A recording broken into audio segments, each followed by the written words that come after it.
Konnichiwa, everybody. Konnichiwa. Hello. Oh my god, chat. I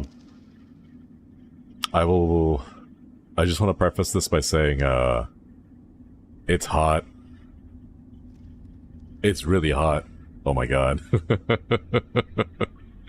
It is so hot today, chat. It was like 90 degrees.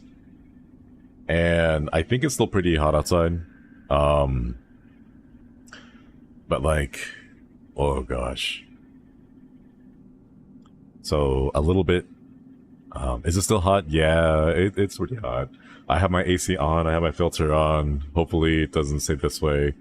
But this only 90 degrees. Yeah, it's 90 degrees in my room. I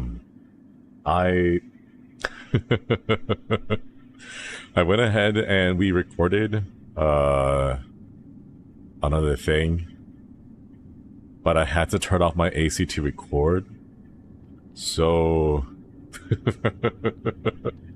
what ended up happening was I would go ahead and I would go and like record a little bit, and then after I recorded, I would go mute my mic and then blast the AC long enough for it to cool down in my room. And then after it would cool down long enough in my room, I would go and record a couple more things. And then after that, I would have to like turn on the AC again. So I kept doing this like back and forth of like turn on the AC, turn it off, record a few lines, and then mute my mic, and then turn on my AC, and then just kept going back and forth. Oh man. This email has felt more and more appropriate over time. Yeah. Hopefully, I think this week is supposed to be pretty bad. And then after this week, I think it's supposed to get a little bit better, but I don't know how well that's gonna work out. But yeah. Need a fast forward button for summer already, seriously. Alright, chat. Ooh.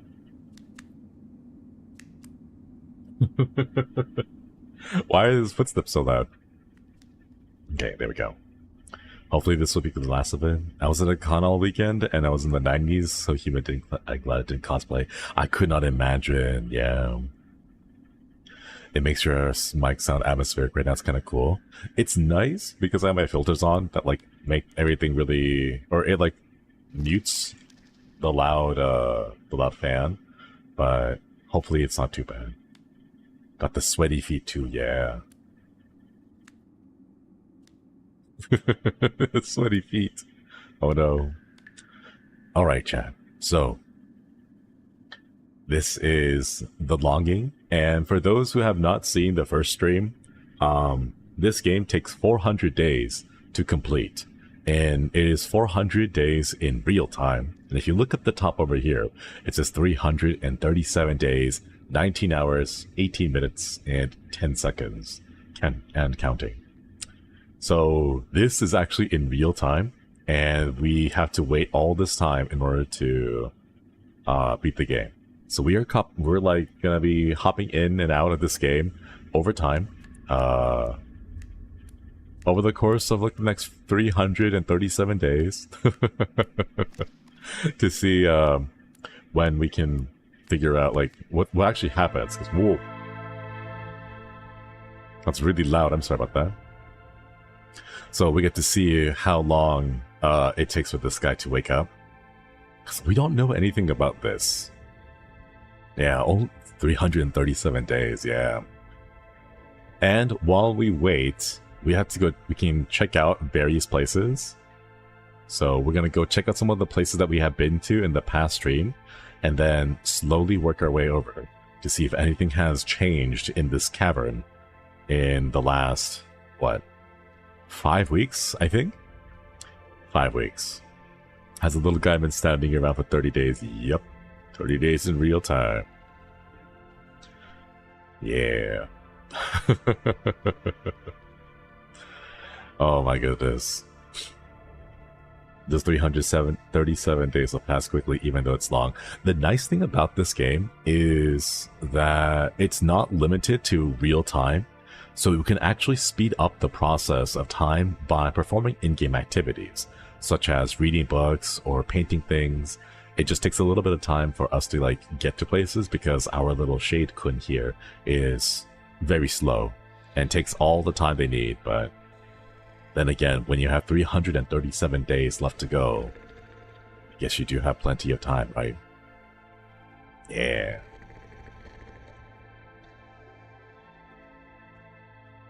Very slow. You can hear him snoring. It's also nice you don't have to log in 400 days. Yeah, that's the really nice thing. We don't have to actually go all 400 days. The time will pass by normally, regardless. So, yeah, speedrun stream. I don't know if you can actually speedrun this, although I'm sure that someone out there has, like, the speedrunning community is pretty incredible. So I'm pretty sure someone out there has found a way to speedrun this. It's so tiring to watch him log. Yeah. He has 400 days to kill. He's in no rush. Right, I want to sleep for 400 days too. That's what I really want. I think, man, I could do with the vacation chat. I could. I feel like I could do with the vacation. I have been trying to figure out a couple of things. During the membership stream, I kind of talked a little bit about it. But moving forward, I want to find ways to streamline my content and my streams.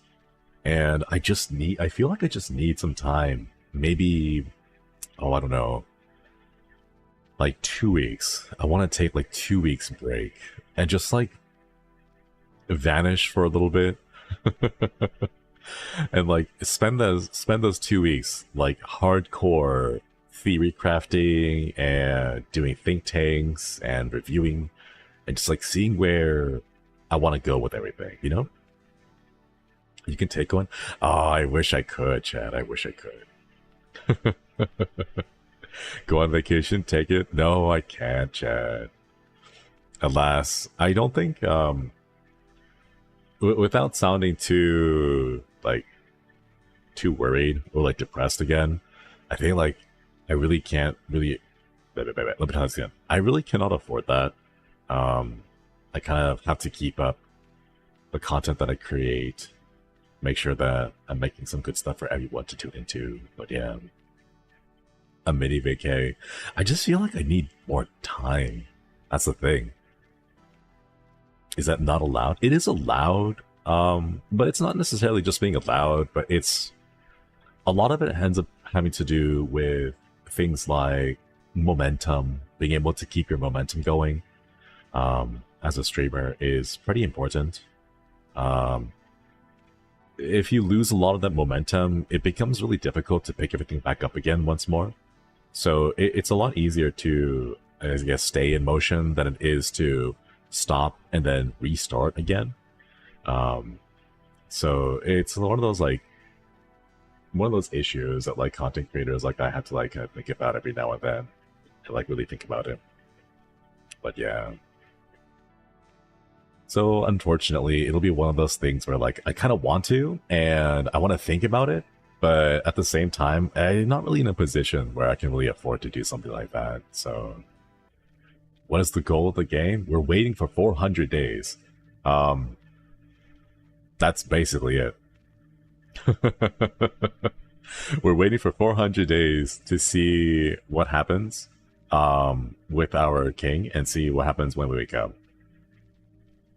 If you travel, will you do a foodie vlog? I don't know if I can afford to travel at the moment.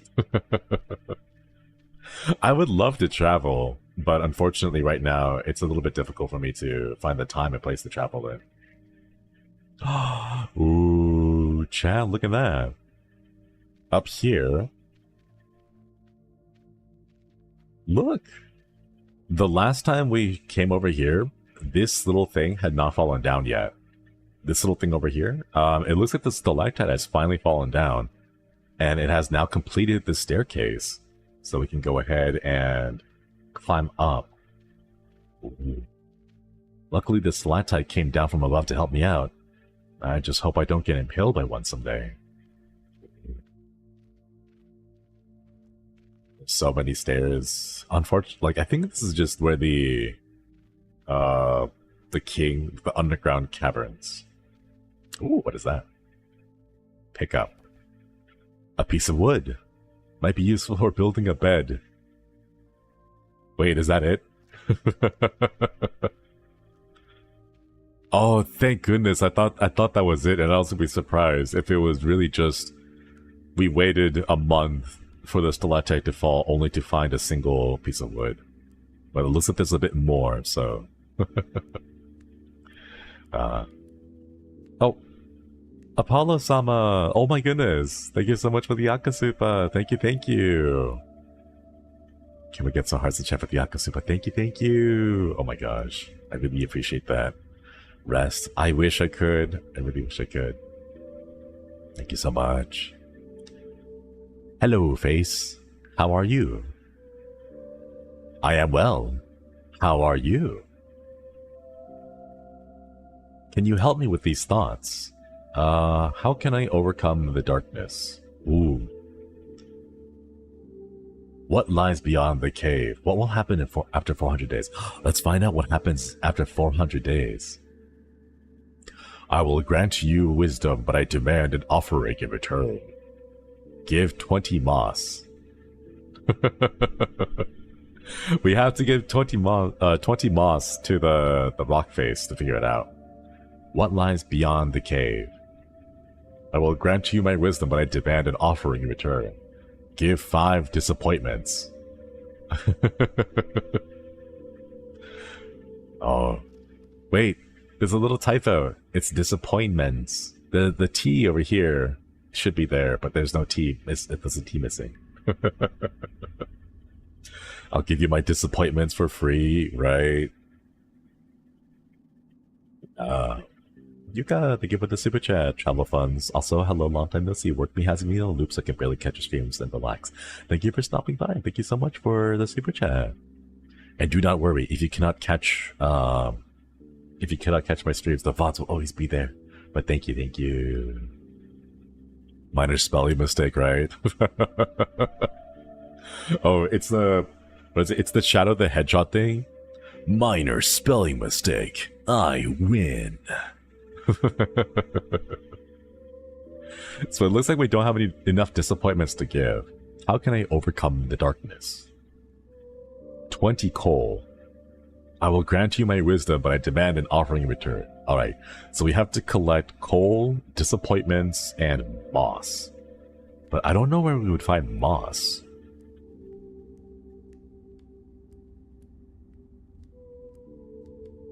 That's just a wall right there. Hang on, I'm realizing that I'm like too big, so I'm like blocking the view. But yeah, there's just a wall here. There really isn't anything else. Alright. Next thing that we want to do is we visited this place here where the stalactite fell down and then fill up that hole. I think we want to go check out this area next and see what's over here. Oh, yeah. Walk. Let's take a walk. So let's keep walking around with water and see if we can figure out where we find some moss, more disappointments, as well as coal. A place with water. Maybe there's a wet cave. I think I remember there being like a wet cave.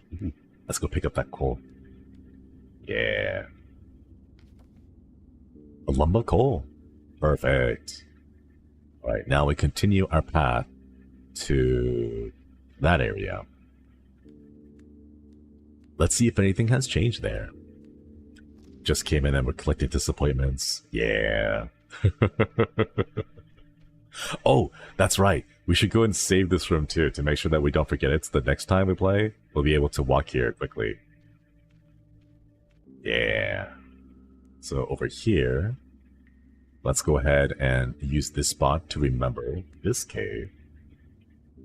Now we have a location here remembered so that we can walk directly to it next time. Yeah, let's go. What's the game about? We wait 400 days to play. You have to wait 400 days for the king to wake up, and it's 400 IRL days. So that's really what's happening. Shay Kun's legs are going to be swole with all the walking. I want to start walking a lot more, chat. I feel like I should just start walking. I haven't had the time to walk because it's been so hot outside that it's hard to walk. So like most of it has just been staying indoors to try to stay cool. I want to start walking again. Get a walking pad. I feel like I could, but at the same time, right now I'm saving up all my money for things. How can you tell how many days have passed? At the very top. 337 days left. I try walking when the sun starts setting. I walk but only because in the 70s randomly, yeah. Jazzercise. I would feel weird about getting a walking pad, to be honest. Mostly because I probably wouldn't use it. I would buy it and then maybe 1 or 2 times use it. But then afterwards, by the time I get any use out of it, the weather will be back to normal. So it won't be too hot. We'll be back in autumn. So, oh, wait. Let's go pick that up first. 12 coal. Yeah. Better continue. Yeah, I'll walk outside with the sun hat water. Most of the time I enjoy. A 3 a.m. walk. Oh, my sleep schedule's already pretty busted up. Time for an 8-hour Ring Fit adventure running in place. I have to go and actually get Ring Fit before all that happens. Maybe a treadmill. Treadmills are expensive though. They're very expensive. I try to walk very early in the morning when it's cold, plus there isn't anyone else. I wish I could do that, chat. I have been trying to wake up. I think instead of waking up at noon, I've been more consistently waking up around 9 a.m. now, which is slowly working its way over there. Slowly working its way over. Choco, thank you so much for the gifted memberships. Thank you, thank you. And we got some hearts and chat for the gifted memberships. Those treadmills are good, require a good amount of them too. Yeah. My place is kind of small. Hang on, let me show you. I can touch my bed. I can touch my bed from my desk. So if you want an example, or like a relative reference of how small my room is, that's how small this place is. Oh. We did it, chat. Look. The moss has grown. Let's pick up some moss. A clump of moss. Taking this one here was probably a bad idea. Oh. Sweet. Thank you for the gifted memberships. Thank you, thank you. Can we get some hearts and chat for the gifted memberships and greet? Thank you, thank you. I just realized now we can't fall back down again because the moss has finished growing. Oh no. The moss is growing, but it's not ready to be harvested yet. Uh-oh. How do we get back out now? Was it going to cushion your fall? Yeah, I probably should not have picked the one that was going to cushion my fall, but alas. It'll be fine. It'll regrow. Yeah, that's true. Hopefully. Ooh, Chad, look. There's a pickaxe over here. The beauty of the waterfall reminds you of why I love to serve the king. Hang on, let's grab this pickaxe, and then we can use the pickaxe to start taking apart some of the jewels. It's a problem for future Shinri. A handy method, useful for harvesting minerals and breaking through fragile walls. Let's go. Stab the key, take the crown. I don't know what we would do. I don't think we can leave, so... Oh. Go ahead and take some of the crystals.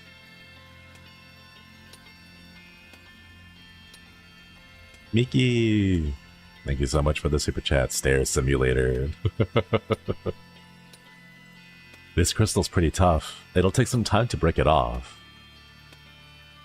I wonder how much time it'll actually take to chip off a piece of the crystal. This is a lot... It's a lot slower than I thought it was gonna be. Shay could play Minecraft IRL, yeah. I guess it's Zatsudan time. I think the entire stream is basically just gonna be Zatsudan, because I don't know what else to do here.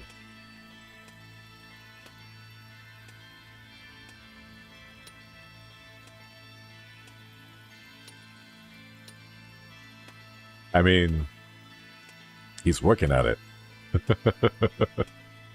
He's got tiny arms, he doesn't have the strength to pick fast. This is why guys like not skip arm day and leg day and everything, you know? Bro might want to do a few push-ups. Oh my god, we just wait. That's right, chat. We just jump. And I think one of the things that like I was thinking about, I was talking about this with the boys, and Lynn, thank you so much for giving the membership. Okoidi, Koinichiwa Shinri, find any lore? Nope, nothing yet. Thank you so much for giving the membership, Okoidi. One of the things that the boys and I were talking about was just like figuring out where to go from here. And I don't know, it's a weird thought. Just kind of seeing like where we all started, where we're going. I have made very little progress yet. Oh gosh. This is gonna take a good chunk, isn't it? Imagine you go wake up the king and he's dead. I hope not. 337 hours? Oh no, that's not hours. Those are days. So yeah. I think this is a nice thing to have like in the background. Just to kind of like have it as background noise while it's going on. But I just realized I don't know what I would do.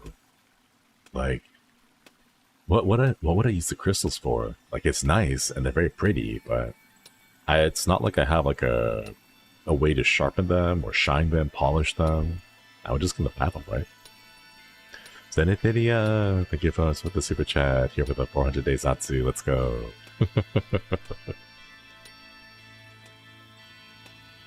If we only get 400, well, if we only get one rock from this, I'll lose it. 400 plus people cheering you. Yeah. I guess we'll stay here and see how long it takes to take one of the crystals. And then after we take the crystals, we'll go explore a little bit more before we decide to stay here and eat away another crystal like this. Church! Okoidi, thank you for giving the membership. Sorry, I've been vlogging a lot recently due to adopting a rescued fledgling pigeon. Ooh. Congrats! I hope the pigeon has been a wonderful pet. Yeah. Thank you so much for giving the membership. Welcome back, Okoidi. This is really taking a long time, isn't it? Oh my god. Church, thank you for the super chat. He's a very good little boy who is too young to coo even, and funny enough, he's all black. I'm tempted to name him Hakka, but since I don't know the bird's gender for sure, I went with Favabi. Oh, that's cute, Favabi. That's adorable. I have made some progress, but I'm not even halfway there.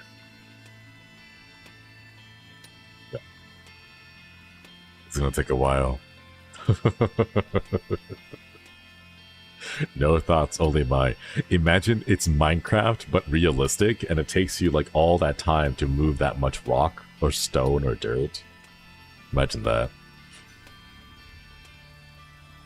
Whoa. Ugh. Sorry for yawning, chat. I think something that has been like getting in my way recently has really been the heat. Imagine Pigeon Hakka though. I could see it. I could see that. Thank you for the super chat, Church. Like oh my gosh, speaking of pigeons, I think like the iridescent feathers of a pigeon, it's very pretty. Very, very pretty. It's still lighting. So I've been trying to, has the heat been affecting your sleep? It really has been. But like even worse than the heat, I think for me the big thing that has been like getting in the way for a lot of my projects is that like the heat makes it very difficult for me to think. And even though I do have an AC, it's not that effective. It's been only like barely effective when I have the air directly pointed at me. Otherwise, my head still is empty, you know? Busy, Yokoiri. Day 180 plus of being part of the collective 222 days ago. Let's go. Thank you, thank you. There. But yeah, thank you so much for re-upping the thank you so much for re-upping the membership. Thank you, thank you.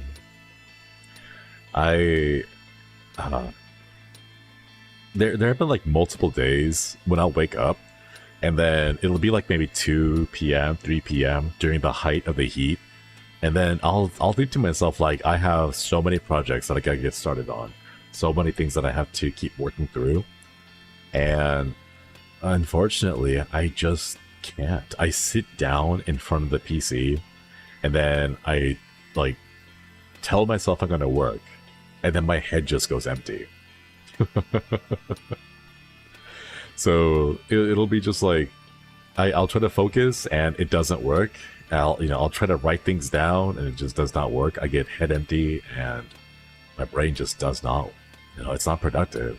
And unfortunately, I don't know, like this past 7 months has been great. And I feel like the heat has just started kicking in perhaps the worst time ever.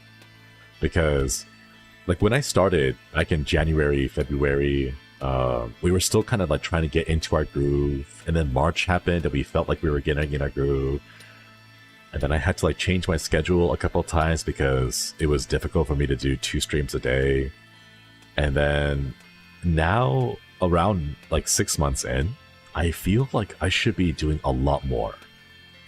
Not in the terms of streams, but I feel like I should be doing a lot more in terms of like bigger projects and having more events, maybe just like things to do, And unfortunately, with the way that timing happens, like in the moment where I feel like I should be the most motivated to keep doing things, I am hit with these heat waves, which completely sap all my energy. And then I just have no juice to like actually do any work. And I feel really bad about that because there is a part of me that makes me wonder, like, am I doing the right things?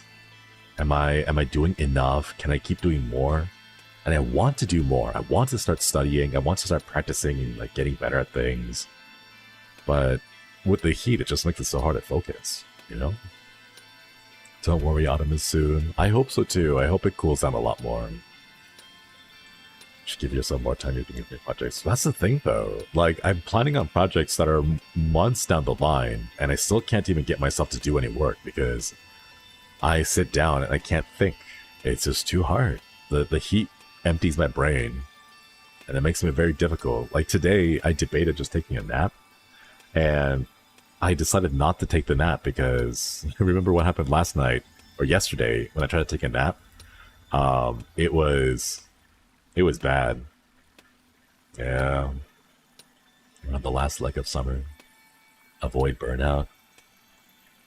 I feel like I'm pretty good at avoiding burnout so far. I can kind of notice myself when I start to feel that like sensation of, like this isn't working, but I gotta keep going. In a way, I kind of know the warning signs of burnout, so yeah. Power nap. Naps don't seem like it's your thing. Summer's getting hotter and hotter. This week is entirely, if I'm not mistaken, I think the entire week here is supposed to be 90 degrees. Oh, give me just a minute, wait, chat. I'm gonna go pull my phone out. Let me see what the temperature's gonna be for this week.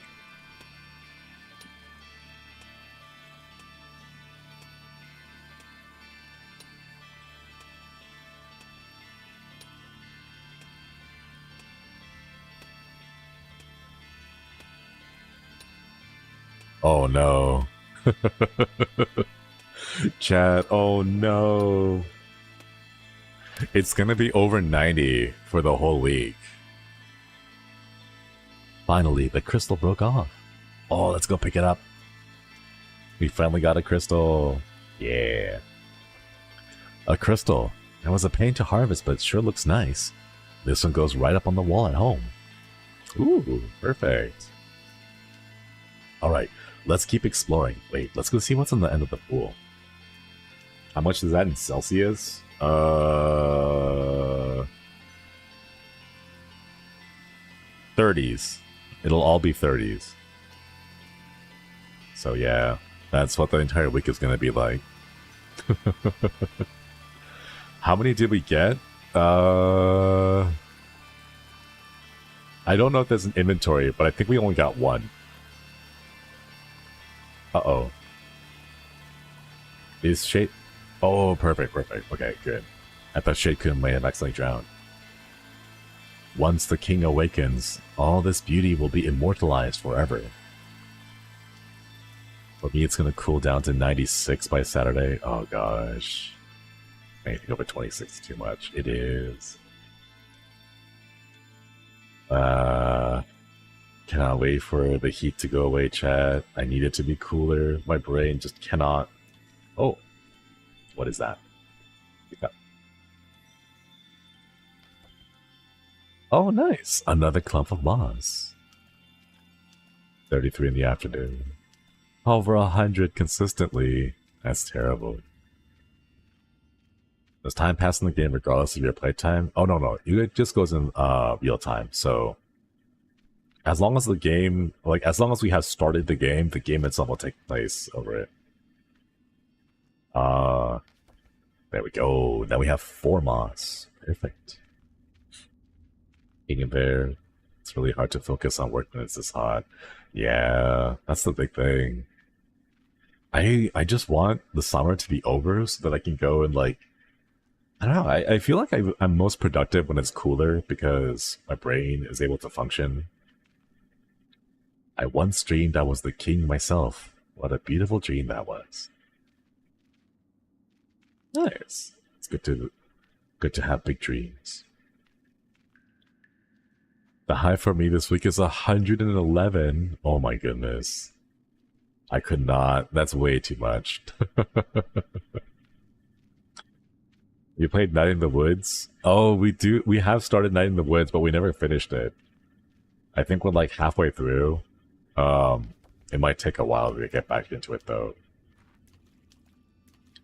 I think going forward though, chat, I think we might add in more and more time between the times we play through this. I don't know. I'm not sure if enough happens in a month, or enough things change in a month to make multiple streams of the longing work. Yeah, Night in the Woods quite heavy. It is, and I worry about playing it because I feel like, at least with the personality that I have when it comes to playing Night in the Woods, I just worry that it becomes a really big of a downer stream, which is kind of why it's honestly one of the reasons why I haven't really gone back into it. Because I don't know, I want my streams to be cozy and a little comfy. I don't want them to be too much of a downer. So I kind of stepped away from that for the time being. I might go back to it whenever we have the chance to fit it into the schedule once more. But yeah.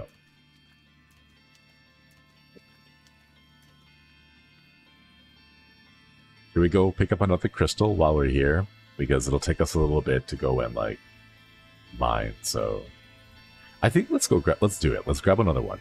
Oh wait, no. I think there is a different crystal color. I think there's a red one that we can go check out.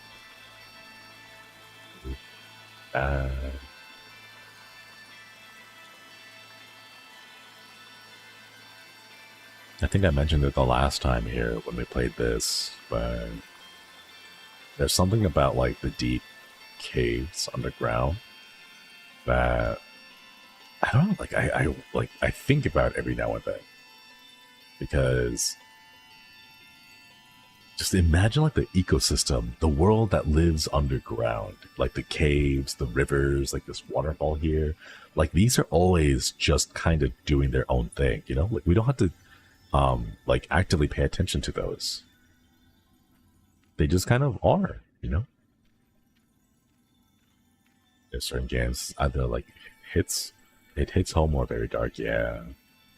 Will the water rise and one day we can't go past here? I don't think so. The game warns us if something like that will happen, or if over time something will change. So I didn't see any sign for the waterfall. Into a defunct gypsum mine 60 meters underground. It's mostly muddy. Ooh. Sounds like a lot of fun. Oh, hold up, what was that? Is that a piece of rock? Lumber coal. Ooh, perfect. I love weird species that haven't seen this sunfish grass in a million years. Imagine what it must be like to have your entire existence be nothing but just in caves, you know? A piece of chalk. Now all will be able to paint the pale moon that forever remains enshrouded.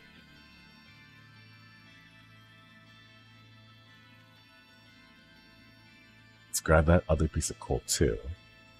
And then I want to see if there's anything over here on this side. Ever seen the movie Descent? Oh my gosh. Oh, we can jump down this way.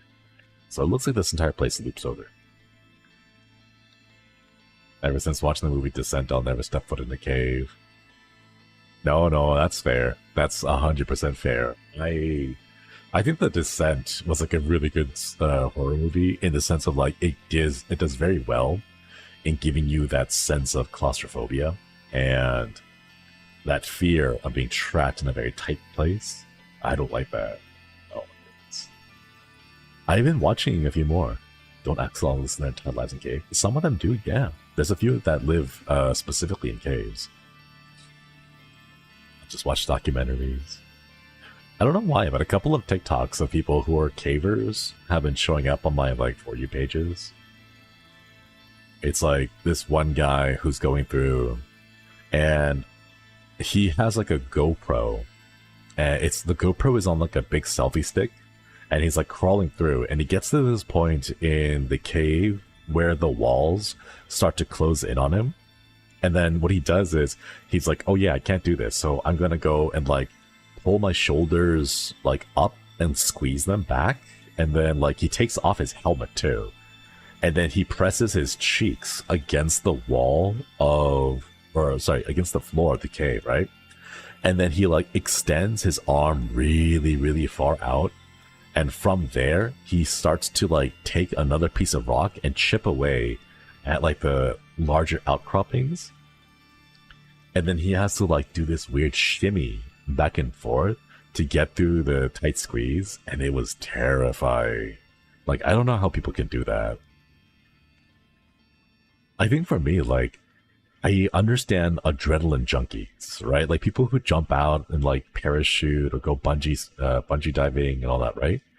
But I don't know. I feel like it's different for cavers, you know? I feel like it's a contort your body to fit into something it's not worth it, right? Claustrophobic as heck.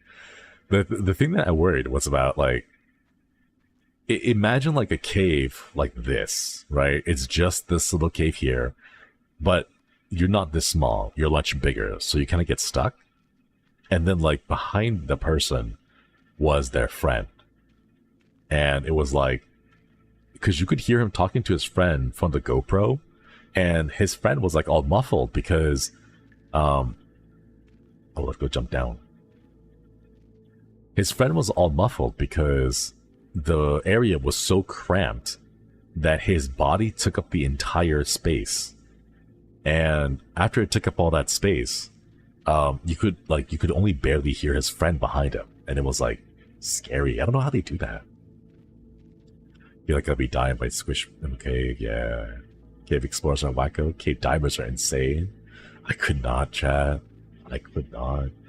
I don't know how they do that though. Fear of depths and men in the cave, but YouTube's great for these cavers. There was a few of those, not necessarily caves, but I remember seeing this one YouTube channel where instead of going into caves, this guy would go into abandoned mine shafts. So he would go into these little mine shafts that used to be things where like people mine coal or iron, and then like other very small mining cities, mining towns, I suppose you'd call them, where like there used to be a mine and a company that worked there, but that has since long been abandoned, And I don't know how they do that, Chad. I don't know. The feeling of mystery is the most attractive part of exploring caves.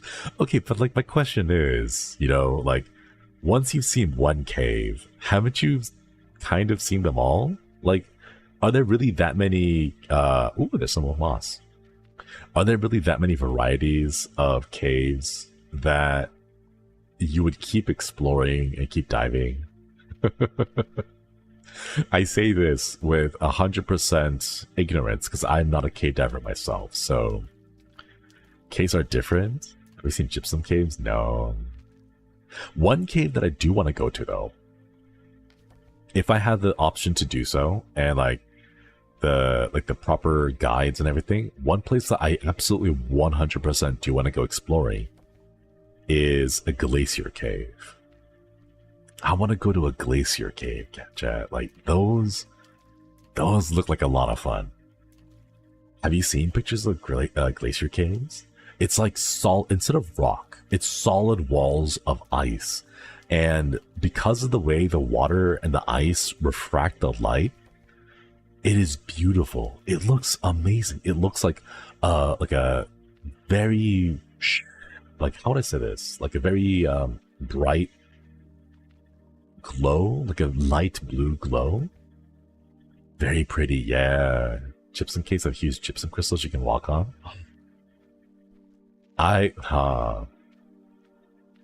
If I were to be completely honest, I think I would still preferably look at them through pictures on Google. I still don't think I would actually go in.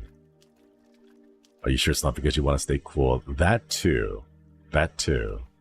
But at the same time, I just think it looks really pretty.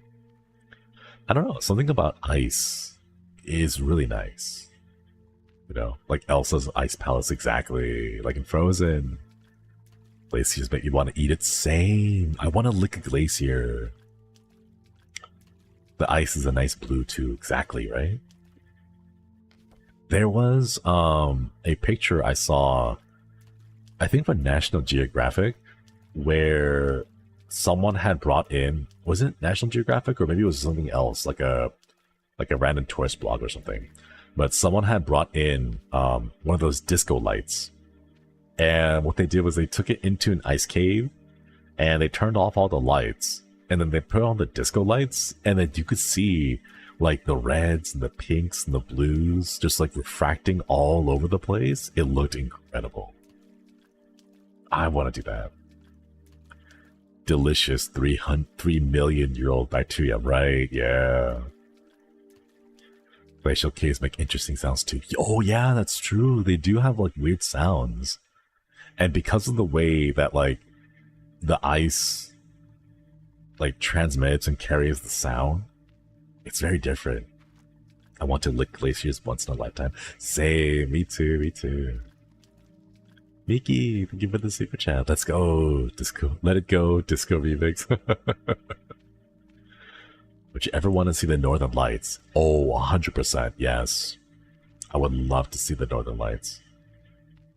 I hear, I've not seen them myself, but from what I hear online is that the photographs of the Aurora Borealis do not do it justice, is what I've been told, because like digital cameras nowadays cannot capture the amount of depth that your eyes can see. So when you go and watch the Aurora Borealis with your own eyes, the experience is so much more intense. Shaka, thank you so much for the super chat. I can recommend the podcast episode Into the Ice. Episode 23, This Love Podcast, is about glacial cave diving. Ooh, that sounds like fun. Cat, look.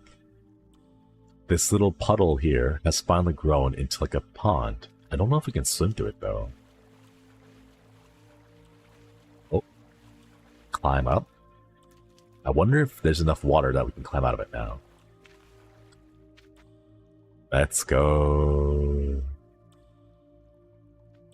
While we're over here, we're going to continue collecting more moss. Soon the Northern Lights IRL is much, much larger, right? Like, it's not even just that, but like, on the photos, right? It looks very small, but when you're there in real life, you can look up and your entire vision would be covered with the Aurora Borealis, you know? Wait for the face now. Yeah! Ooh, what is that? I know what this building is.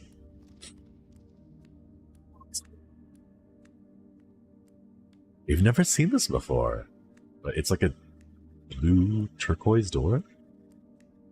Let's enter it. This looks like the entrance to the library. I can't wait to see what it holds. Even though the door opening is really slow, oh my god. Keisha!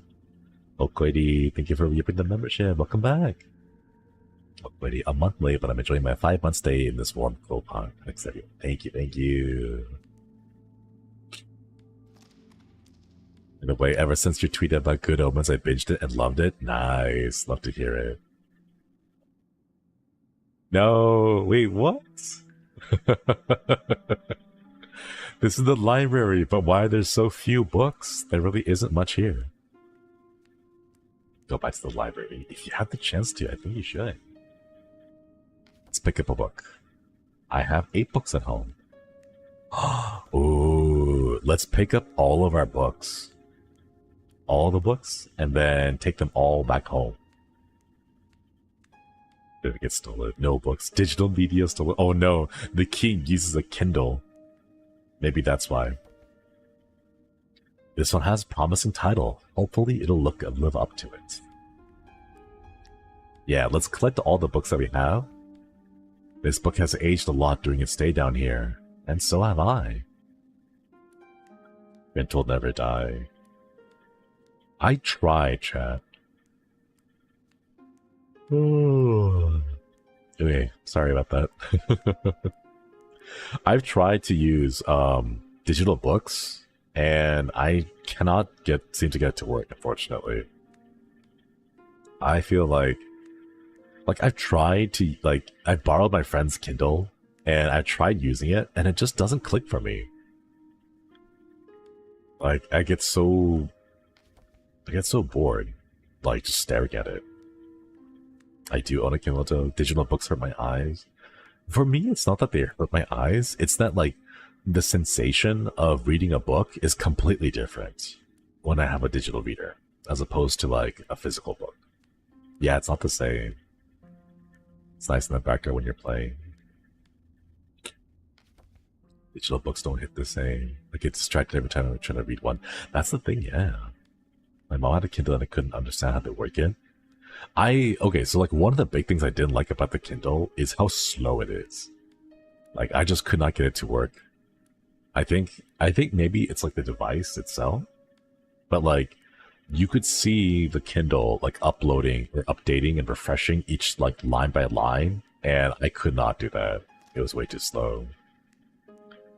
Tactile experience in the book, the smell, the texture can't be equal, like the Aurora Borealis picture can't capture the full experience. Yeah.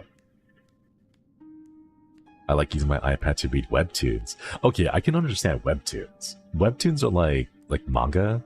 Can completely understand that. But when it comes to books, I don't know.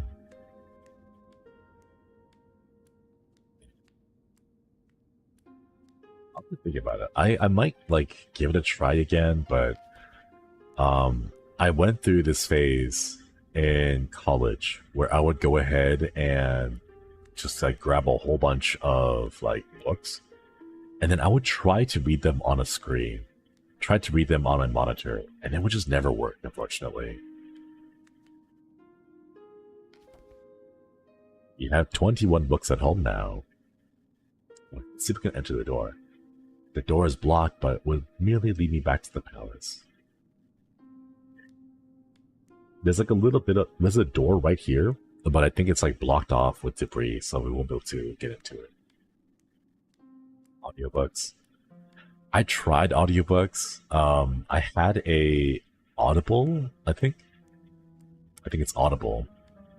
An Audible subscription a while back, and then I listened to like one book while I was on a walk, but like it didn't really work for me. So like the type of books that I wanted to read at the time were like not necessarily self-help books, but like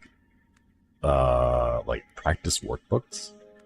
You know, like one of the books that I wanted to read was Marie Kondo's The Magical Art of Tidying Up, and I tried to read it, and then the only problem was as I tried to read it, I would want to take notes, but because I was outside and I didn't have a pen and paper with me, I couldn't take notes. And I was thinking to myself, like, this sounds like a very good, helpful exercise, you know, for my mental state. But by the time I would finish the walk and go back home, it would, like, I would be done, you know? Like, it would have left my memory. I would not think about it anymore. And then I'll be like, well, that was a nice walk. And then just move on with my day, having completely forgotten everything that I was just listening to. And that's like what ended up happening with a lot of the other audiobooks, unfortunately. I can do ebooks, but audiobooks go in one ear and not the other for me. Same. I absorb nothing with audiobooks. Yeah. I don't know. Maybe it's because, like, my short-term attention span has been so damaged by, like, social media nowadays. I feel like maybe I do need to practice a bit more and get into the habit of training my attention span. Maybe? What genre of books do you like? I like dystopian books because they're funky and dark. I don't really read too many books anymore. A majority of the books I used to read were like self-improvement and self-help books in general. Stories are easier to follow. I tried to get into horror stories, but I could not. I couldn't last through a long horror story. At most, I go through like horror shorts. If anyone is familiar with the No Sleep podcast, like that's the kind of stuff that I try to listen to when it comes to horror. So like short stories that are short enough to be finished in about like 10, 15, 20 minutes or so. Nothing too more than that. Joseph Ferran, thank you for the super chat. 1800 plus over geared. 1900 plus against the gods. Red novel? I don't know what that means. But thank you for the super chat. Thank you. And audiobooks don't work for me because I need to do something with my hands. Much easier if I hold the book rather than try to do another task. That's true, yeah. That's true. Can never write in the margins have a children's being not to do that since it ruins the book. And for me, I got in the habit of like highlighting, marking up all my books, all my textbooks and everything. Because back in college, I rented a textbook and it was completely used. Oh, like one of the things that I noticed was this person had like highlighted entire paragraphs of text. And I was like, wait, that doesn't help. If you highlight the whole thing, how do you know what's the important part, right? But throughout my college years, I found out that like a lot of people just stopped caring. Like they didn't pay attention. Like they just like, they would highlight things to pretend and act like they were highlighting. So for me, I kind of got over that. I was like, well, if people are going to mess up these textbooks and like 7 other people have already rented this textbook out and now it's highlighted to hella back, like what more is a couple of more notes that I write in the margins going to do about it, you know? The book is 60% yellow. Right, they just highlight the whole book. All of it is important. That's what you would think, right? But like, some people genuinely do that. Digital Scratch, thank you so much for your first super chat. Thank you. I love that you mentioned the No Sleep podcast. Listened to them for years. Highly recommend all highly recommend to all horror story lovers. Yeah. That's the one that I would go for. Thank you so much for your super chat. Thank you, thank you. Try not to highlight everything. I gave up highlighting like a semester in. For me, I have a pretty good like system when it comes to highlighting. Like yellows would be like general highlighting. Pink would be like specific names or like key terms. Things that stand out. Oh, wait, over here. I think we can pick one of these crystals. Yeah. Literally used to color the whole book with just different highlight pens and different colors of pens when I take notes, but now I just use 1 or 2 pens and add a lot of annotations. That's fair, yeah. I hope the king doesn't mind if I remove the crystals from the wall. It will take some time to break it off. Here we go again. Used to do that because I was super paranoid that the teachers would be like, the whole chapter would be on the test. That's true, that's true. I can see that. Highlight everything so I'm a visual learner and the actual page in my head. For me, I have to categorize things in certain ways. I think chat has had a good experience with me and the way that I think about problems and puzzles. I will create systems in my head to help me memorize and like solve things. And that's kind of why I don't like it when people highlight the whole thing, because it makes it difficult to notice which parts of the puzzle I can interact with, which parts are like locked into place and you can't interact with. And if you highlight the whole thing, you might as well not have it highlighted, because we're back to square one with everything being equal level of importance, you know? Annie Plush, thank you for the super chat. I would use sticky notes instead of highlighting. Yeah, sticky notes are good too. I did the same back in high school and college, highlighting certain words with different colors. Yeah, the colors, like the color system always worked for me. Highlights never worked for me, so I just made my own summary in the notebook. That works too. You gotta find the way that works for you, you know? Watch the documentary about people with infinite memory. One tactic they do, they categorize memories. That's what I do too. Something that I had wanted to try doing was, chat, are you guys familiar with the concept of mind palaces? It was popularized by the BBC TV drama series Sherlock. But like before it was shown off on Sherlock, it was actually a strategy that people would use. Yeah. It was there before Sherlock, okay? But like it's an actual technique. So what a mind palace is that you create in your mind a map, basically. A world, a room, a castle, some kind of a world. And at various points in the world, you associate it with different memories, right? One thing that you can try to do if you don't have a mind palace, like maybe you're not a visual learner and you cannot like visualize a palace for yourself, right? One thing you can do is make it in Minecraft. And that's something I want to try. I want to use the TEMPUS Minecraft server as a mind palace. So like when I go over to like Axel's house, right? I'll sit at Axel's house and I'll associate certain memories with that location, right? Or I'll go over to like Altair's casino, right? And I'll go there and I'll associate memories, right? So the next time I want to remember, I'll close my eyes and I'll try to visualize that location. I'll try to reimagine Axel's house or Hakka's little giant egg or the long keto, right? I'll memorize that and I'll try to use that to recall the memories that I have associated with it, right? So like that's what I want to try and see if it works. You know? Write journal entries in the books and build libraries in each of the voices. That's right, we could do that, yeah. So instead of a mind palace, it's a mind palace. Minecraft palace.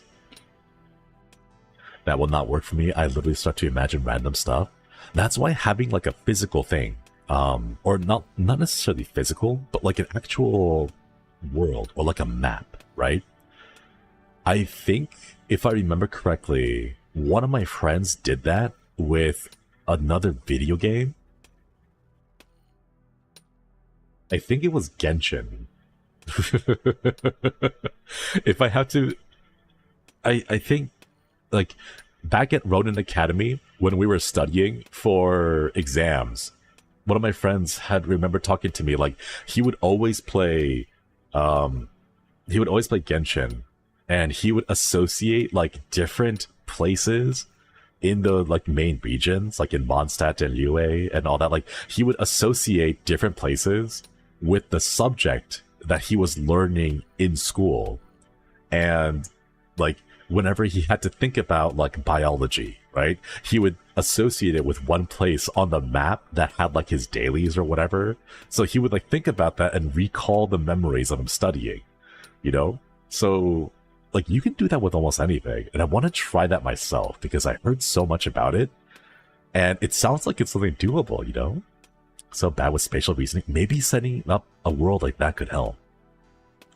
Definitely scenario core.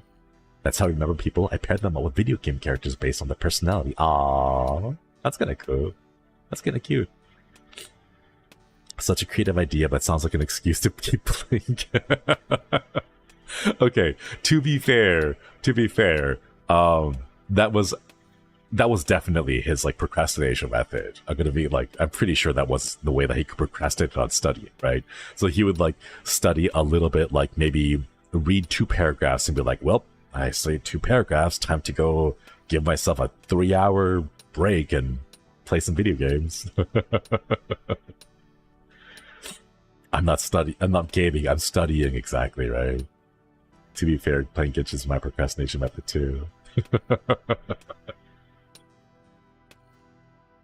I might try it though. Maybe it'll work, maybe it doesn't. But that's kind of how it all goes, right? Like you have to explore, experiment, try different things and see what works and what doesn't work. And sometimes, you know, one thing that works for one person won't work for another person, and so on. You would, Albedo, I'm ready to study chemistry. It's like reverse Pomodoro, 20 minutes on, 30 minutes off. Oh wait, what is it? What's Pomodoro? Like every 20 to 25 minutes and then like a 5-minute break? But you like flip it back around, backwards. You do like 20 minutes of studying and then 3 hours of break. And then 20 minutes of studying again. And then another 3-hour break. And then just rinse and repeat, go back and forth over and over again. When I was studying to be a game dev, I had to play games. Ah, that sounds pretty cool.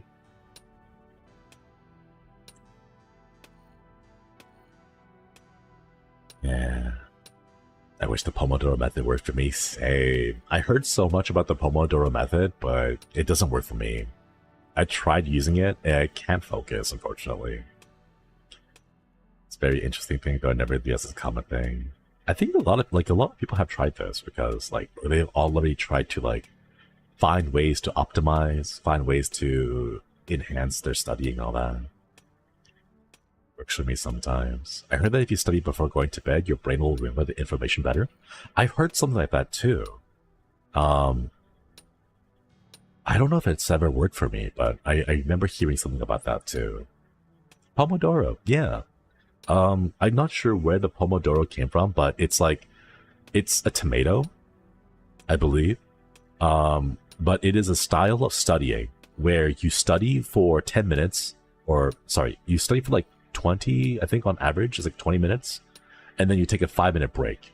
And then you go back and forth between the two in order to study a little bit, take a break, study a little bit, take a break. And it's supposed to help you focus a bit more, and keep up your energy level instead of trying to grind out like 3 hours straight of non-stop studying. Because you add in little breaks, it gives your brain a chance to simmer and marinate, I believe, in your mind. And like, that's supposed to help you out. The inventor had a tomato-shaped timer, like an egg timer. Oh, so that's why it's called the Pomodoro method. Ah. This is making me remember the old belief my friends had was sleeping with a book under your pillow to absorb knowledge. Oh my god. If only that worked, right? If only that worked. What I would do is I would take, if that worked, I would go take a laptop and then open it up to like Wikipedia and then put that underneath my bed or underneath that pillow so that I would absorb all of the Wikipedia knowledge through the bed. I wish it worked though. I wish it worked. I wonder if listening to lectures will help you sleep helps with studying too. In my experience, not for me. For me, when it comes to like lectures, I have to focus. I have to pay attention. If I don't, I end up treating it like a live stream or a VOD of someone else, and then it just becomes background noise, like just like a fuzzy like BGM for me with someone talking in the background. There we go. Got a red crystal now. All right, time to head back home. Gotta put the book on top of your forehead so the info will drain into your brain while you sleep. I got discouraged by all those effective study habits books in the 90s and 2000s. I just gave up. But the thing that works best for me is to hit my wall and take a break. Oh, I mean, as long as it works for you. For me, it's like I feel like I have to be in the zone for these to work, to like have it click. I don't know. Like, there's a lot of things that I want to practice learning, but it's a lot more. It's a lot easier for me to learn when I have multiple things kind of intertwined, like my senses, like physicality, how I move, how I like what I hear and see, and all that. So when it comes to just like learning abstract topics, like when I have to read a book and be like, oh no, here's a theory of this, that, or whatever, and it's just words on the page, my brain cannot, like, it just can't retain it. Like, I have to do multiple things and like put them all together, you know? That's kind of what I like. Sleep through a lot of the summary videos, yeah. Character looks a lot like Mr. Burns from The Simpsons. Kind of. Like the pointy nose and the lack of a chin. You can see that. Wake up early. I have a problem with that already. If I could, I would. If I could just wake up early, I would. But that has been a problem for me.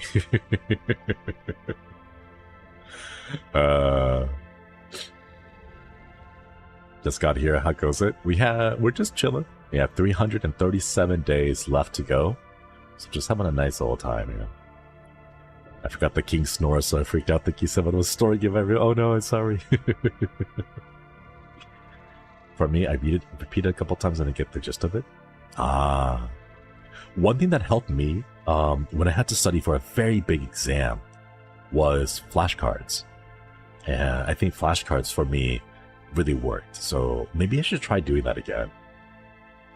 Keep it brave. Thank you for the gifted membership. Thank you. Ooh, look, Chad, we have the crystals now.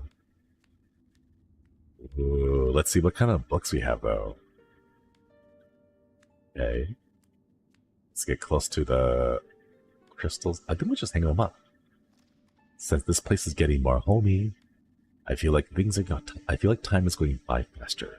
Yeah. More books. The wall varies in the complexity of things and the extent of my drive. Depressive days I hit the wall a lot. If I love it, I can go all day. Same. Flashcards were a lifesaver, but take my anatomy class. I've tried using a couple of those, what was it called again? Spaced repetition system. I forget what the thing is called. Anki Deck, yeah, there's the one. I tried using those, and they just did not work for me. I don't know. I had like a flashcard deck for like trying to learn katakana and hiragana, and I don't know, like the flashcards that way didn't really work for me, and I'm not sure why. I remember math teacher shoved the math formula paper inside a water bottle, and who failed to drink it gets to drink it and pass math. Man, I wish I could get that to work for me. My mom taught me how to study by rewriting text into Q&A format, kind of like flashcards. Oh, nice. I feel better using listen explanations. Yeah. Nothing better than resting on nothing better than resting the weary body on a comforting armchair. Let's sit and stare for a bit.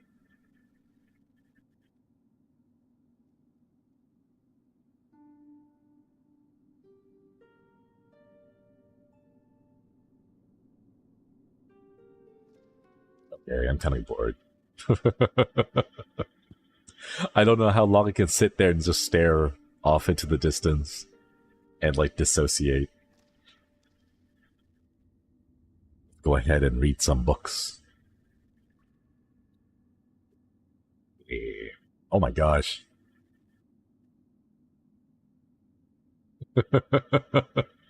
Chad, should we read the Iliad? All of it? The entire Iliad? Oh wait, here's the Iliad here, and then there's more Iliad right there. What else is there? Fables, Three Tales, The Golden Bird. Oh, there's even more Iliad. Look at that. The Raven? Where's the Raven? The Raven. Gosh. Okay, wait. There we go. Okay. I will go ahead and let's read The Raven. I think that one might be short. I throw 13 through 9, and I can't read the Roman numerals that fast. The Raven by Edgar Allan Poe. I want to go ahead and turn off my AC for this so that it's not filtered out. Alright. There's only 8 pages here, so it shouldn't be too long, right? Let's see. Let's raise up the volume for the ambiance. Here we go. The Raven by Edgar Allan Poe. Once upon a midnight dreary, while I pondered, weak and weary, over many a quaint and curious volume of forgotten lore, while I nodded, nearly napping, suddenly there came a tapping, as of someone gently rapping at my chamber door. 'Tis some visitor. Oh, it automatically, okay. 'Tis some visitor, I muttered, tapping at my chamber door. Only this, and nothing more. Distinctly I remember, it was in the bleak December, and each separate dying ember wrought its ghost upon the floor. Eagerly I wished the morrow, vainly I had sought to borrow from my books, For my books secrets of sorrow, sorrow for the lost Lenore, for the rare and radiant maiden whom the angels name Lenore, nameless here forevermore. And the silken, sad, uncertain rustling of each purple curtain filled me with fantastic terrors never felt before, so that now, to still the beating of my heart, I stood repeating, 'tis some visitor entreating entrance at my chamber door, some late visitor entreating entrance at my chamber door. This is it, and nothing more. Presently my soul grew stronger, hesitating then no longer. Sir, said I, or madam, truly your forgiveness I implore, but the fact is I was napping, and so gently you came rapping, and so faintly you came tapping at my chamber door, that I scarce was sure I heard you, Here I opened wide the door. Darkness there, and nothing more. Deep into that darkness peering, long I stood there, wondering, fearing, doubting, dreaming dreams no mortals erred to dream before. But the silence was unbroken, and the stillness gave no token. And the only word there spoken was the whispered word, Lenore. This I whispered, and an echo murmured back the word, Lenore. Merely this, and nothing more. Back into the chamber turning, all my soul within me burning. Soon again I heard a tapping, something louder than before. Surely, said I, surely that is something at my window lattice. Let me see then what thereat is, and this mystery explore. Let my heart be still a moment, and this mystery explore. 'Tis the wind, and nothing more. Open here I flung the shutter when, with many a flirt and flutter, in there stepped a stately raven of the saintly days of yore. Not the least obeisance made he, and not a minute stopped or stayed he, but, with mien of lord or lady, perched above my chamber door, perched upon a bust of Pallas just above my chamber door, perched and sat, and nothing more. Then the ebony bird beguiling my sad fancy into smiling, by the grave and stern decorum of the countenance it wore. Though thy crest be shorn and shaven, though, I say, art sure no craven, ghastly grim and ancient raven, wandering from nightly shore. Tell me what thy lordly name is on the night's Plutonian shore. Quoth the raven, nevermore. Much I marveled this ungainly fowl to hear discourse so plainly, though its answer little meaning, little relevancy bore. For we cannot help agreeing that no living human being ever yet was blessed with seeing this bird above his chamber door. Bird or beast upon the sculpted bust of his chamber door, with such a name as nevermore. But the raven, sitting lonely on the placid bust, spoke only that one word, as if its soul in one word he did outpour.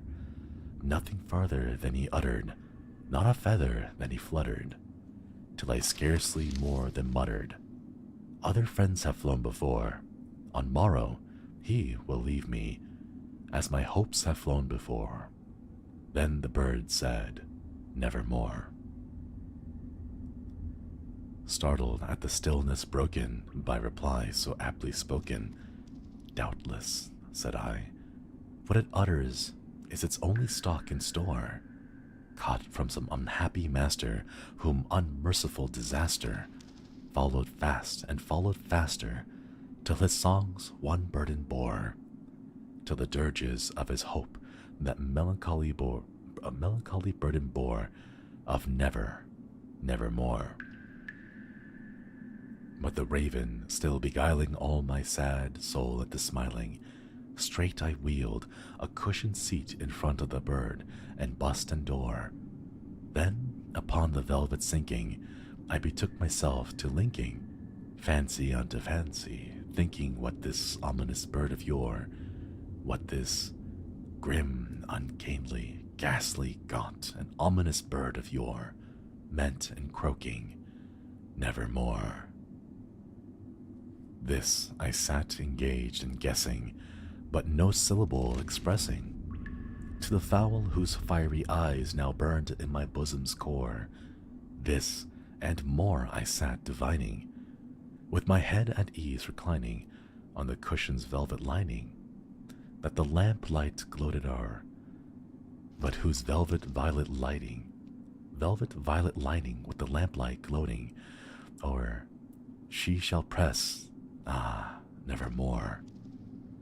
Then, methought, the air grew denser, perfumed with an unseen censer swung by seraphim whose footfalls tinkled on the tufted floor. Wretch, I cried, thy God hath lent thee, by these angels hath sent thee, respite and nepenthe from thy memories of Lenore. Quaff this nepenthe and forget the lost Lenore, quoth the raven, nevermore. Prophet, I said, thing of evil, prophet still, if bird or devil, whether tempter sent or whether tempest tossed thee here ashore, desolate yet undaunted, on this desert land enchanted, on this home by horror haunted, tell me truly, I implore, is there balm in Gilead? Tell me, I implore, quoth the raven, nevermore. Prophet, said I, the thing of evil, prophet still, if bird or devil, by the heaven that bends us above. Oh, hey, Meg. Hello, Flayon. Hello, Makiros. Thank you for the raid. Welcome. By that heaven that bends above us, by that God we both adore, tell his soul with sorrow laden if, within the distant Iden, it shall clasp a sainted maiden, whose angel's name Lenore. Clasp a rare and radiant maiden, whom the angel's name Lenore, quoth the raven, nevermore. Be that our sign of parting, bird or fiend, I shrieked, upstarting, get thee back to the tempest and the night's Plutonian shore. Leave no black plume as a token of that lie thy soul has spoken. Leave my loneliness unbroken. Quit the bust above my door. Take thy beak from my heart, and take thy form from off my door, quoth the raven, nevermore. And the raven, never flitting, still is sitting on the pallid bust of Pallas, just above my chamber door, and his eyes have all the seeming of a demon's light that is dreaming, and the lamplight o'er him steaming throws his shadows on the floor, and my soul from out that shadow that lies floating on the floor shall be lifted nevermore. Shy Violet, thank you for the gifted memberships. Thank you. Get some hearts in chat for Shy Violet and the gifted memberships. Thank you so much. Thank you. Akita was doing a little trolling on the day. Thank you for the super chat, Mickey. Thank you. My nose is a little bit stuffy, so I have to go blow it out real quick. Give me just a moment.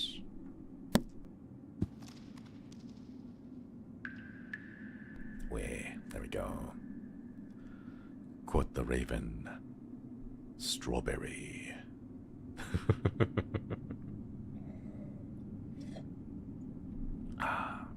How the time flies. I should be reading more. Does the shade have the cask of Amontillado? I wonder if we do have a cask of Amontillado. I don't know if we do. Was distracted now, only noticed that the seconds are going twice the speed right now. Yeah. So as you complete activities in the game, the real time actually passes by a little faster. So it encourages you to participate in activity as opposed to just kind of sitting here and just vibing. Let's see.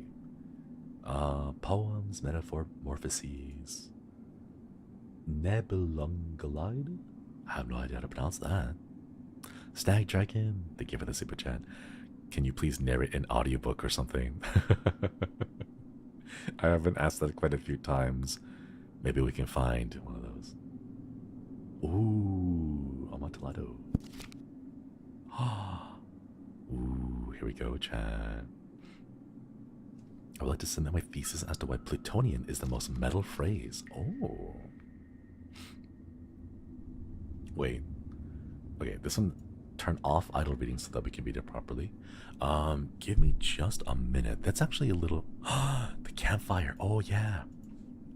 That's right. Let's let the campfire up first. I'm going to reduce the volume a little bit, so hopefully it doesn't overwhelm us. But let's go make a fire. Get that nice crackling going on. Make a fire with... let's make a blue fire with lapis lazuli. Lazuli? I will never understand how to pronounce the word. Oh, we don't have enough. We need... Okay. Oh, there we go. I think it's a little loud. Let me go ahead and sit down. Drop down the volume a little bit. There we go. Apologies for the really loud sound. I got it down a little bit more, so hopefully it shouldn't be too loud. The sound of the fire jump scared you, yeah. It spooked me because I have my headphones in. Alright. Let us go ahead and read Amontillado.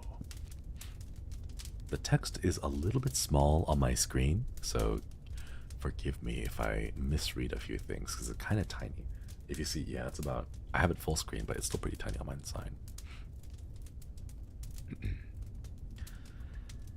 The Cask of Amontillado by Edgar Allan Poe.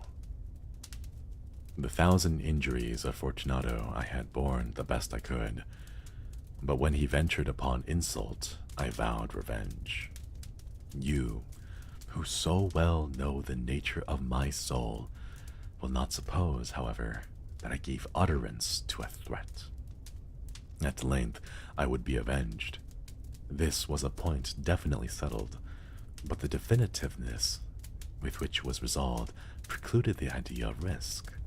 I must not only punish, but punish with impunity. Oh no. A wrong is unredressed when retribution overtakes its redresser. It is equally unredressed when the avenger fails to make himself felt as such to him who has done the wrong. It must be understood that neither by word nor deed had I given Fortunato cause to doubt my goodwill. I continued, as my wont, to smile in his face, and he did not perceive that my smile now was at the thought of his immolation. He had a weak point, this Fortunato, although in other regards he was a man to be respected and even feared. He prided himself on his connoisseurship of wine. Few Italians have the true virtuoso spirit. For most part, their enthusiasm is adopted to suit the time and opportunity to practice imposture upon the British and Austrian millionaires. In painting and gemmary, Fortunato, like his countrymen, was a quack. But in the matter of old wines, he was sincere. In this respect, I did not differ from him materially. I was skillful in Italian vintages myself, and brought largely whenever I could. It was about dusk, one evening during the supreme madness of the carnival season, that I encountered my friend. He accosted me with excessive warmth, for he had been drinking much. The man wore motley. He had on a tight-fitting, party-striped dress, and his head was surmounted by a conical cap and bells. I was so pleased to see him, and I thought that I should have done wringing his hand. I said to him, "My dear Fortunato, you are luckily met. How remarkably well you are looking today." But I had received a pipe of what passes for Amontillado, and I have my doubts. "How?" he said. "Amontillado? A pipe? Impossible. And in the middle of the carnival." "I have my doubts," I replied, "and I was silly enough to pay a full Amontillado price without consulting you in the matter. You were not to be found, and I was fearful of losing a bargain. Amontillado! I have my doubts. Amontillado! And I must satisfy them. Amontillado! As you are engaged, I am on my way to Lucchesi. If anyone has a critical turn, it is he. He will tell me, Lucchesi cannot tell Amontillado from sherry. And yet some fools will have it that his taste is a match for your own. Come, let us go." "Whither?" "To your vaults." My friend, no. I will not impose upon your good nature. I perceive you have an engagement. Lucchesi, I have no engagement. Come. My friend, no. It is not the engagement, but the severe cold with which I perceive you afflicted. The vaults are insufferably damp, and they are encrusted with nitre. Let us go nonetheless. The cold is merely nothing. Amontillado, you have been imposed upon. And as for Lucchesi, he cannot distinguish sherry from Amontillado. Thus speaking, Fortunato possessed himself of my arm. Putting on a mask of black silk and drawing a roquelaire close to my person, I suffered him to hurry me to my palazzo. There were no attendants at home. They had absconded to make merry in honor of the time. I had told them that I should not return until morning, and had given them explicit orders not to stir from the house. These orders were sufficient, I well knew, to ensure their immediate disappearance, one and all.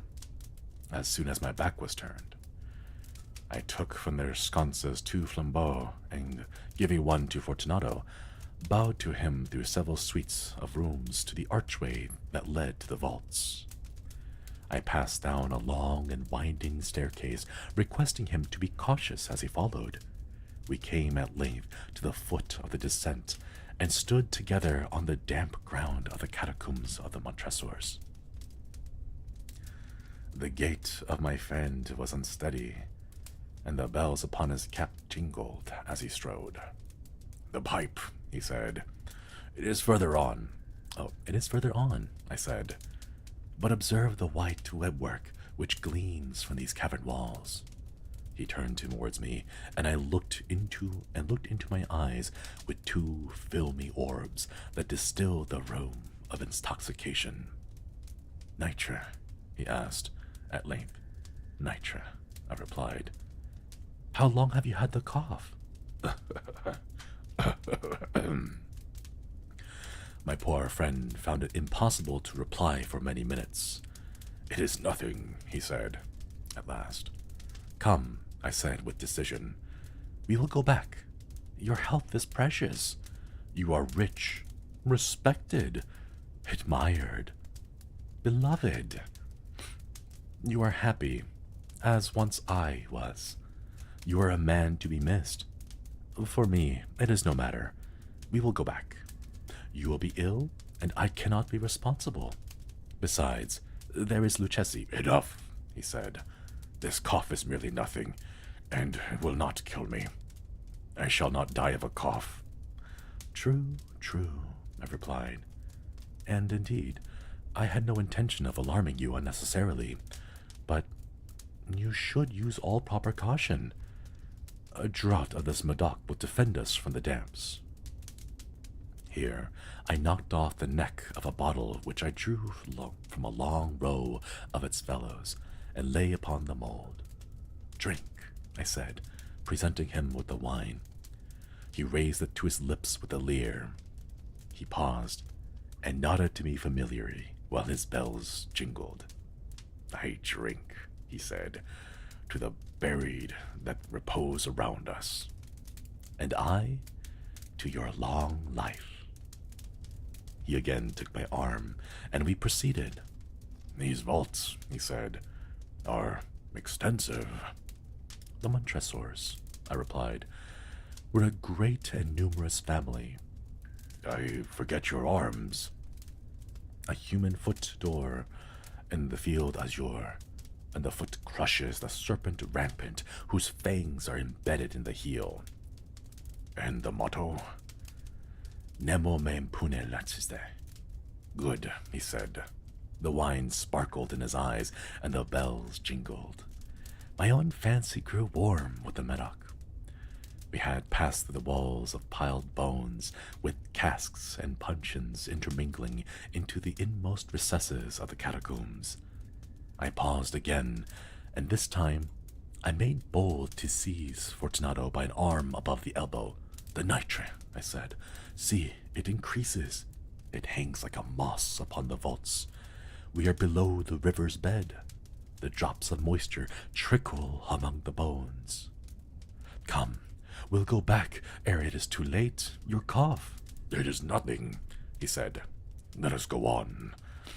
But first, another draught of the Medoc. I broke and reached him a flagon de grave. He emptied it at a breath. His eyes flashed with a fierce light.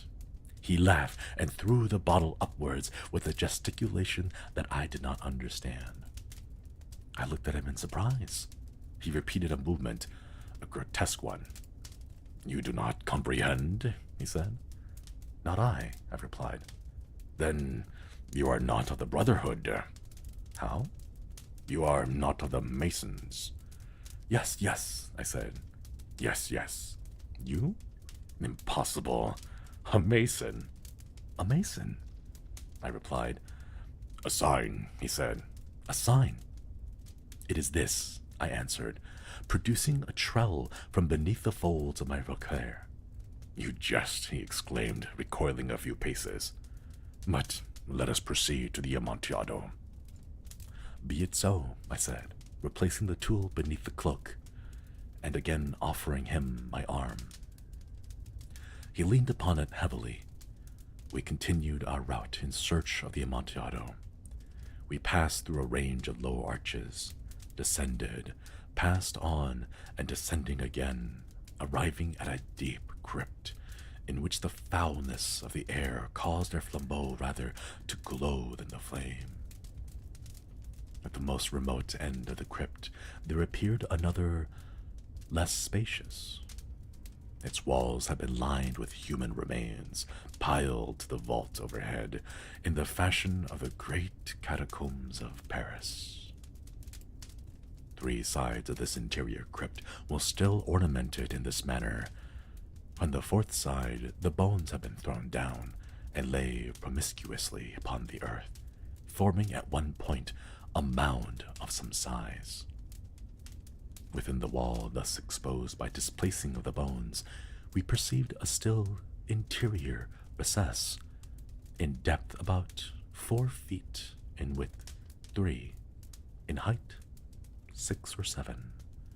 It seemed to have been constructed for no especial use within itself, but formed merely the interval between the 2 colossal supports of the roof of the catacombs, and backed by one of the circumscribing walls of solid granite. It was in vain that Fortunato, uplifting his dull torch, endeavored to pry into the depths of the recess. In its termination, the feeble light did not enable us to see. Proceed, I said. Herein is the Amontillado. As for Lucchesi, he is an ignoramus, interrupted my friend, as he stepped unsteadily forward, while I followed immediately at his heels. In an instant, he reached the extremity of the niche. Finding his progress arrested by the rock, stood stupidly bewildered. A moment more, and I had fettered him to the granite. In its surface were 2 iron staples, distant from each other about 2 feet horizontally. From one of these depended a short chain, from the other a padlock. Throwing the links about his waist, it was but the work of a few seconds to secure it. He was too much astounded to resist. Withdrawing the key, I stepped back from the recess. Pass your hand, I said, over the walls. You cannot help feeling the nitre. Indeed, it is very damp. Once more, let me implore you to return. No? Then I must positively leave you. But I must first render you all the little attentions in my power. The Amontillado, ejaculated my friend, not yet recovered from his astonishment. True, I replied, the Amontillado. As I said these words, I busied myself among the pile of bones which I had before spoken. Throwing them aside, I soon uncovered a quantity of building stone and mortar. With these materials, and with the aid of my trowel, I began vigorously to wall up the entrance of the niche.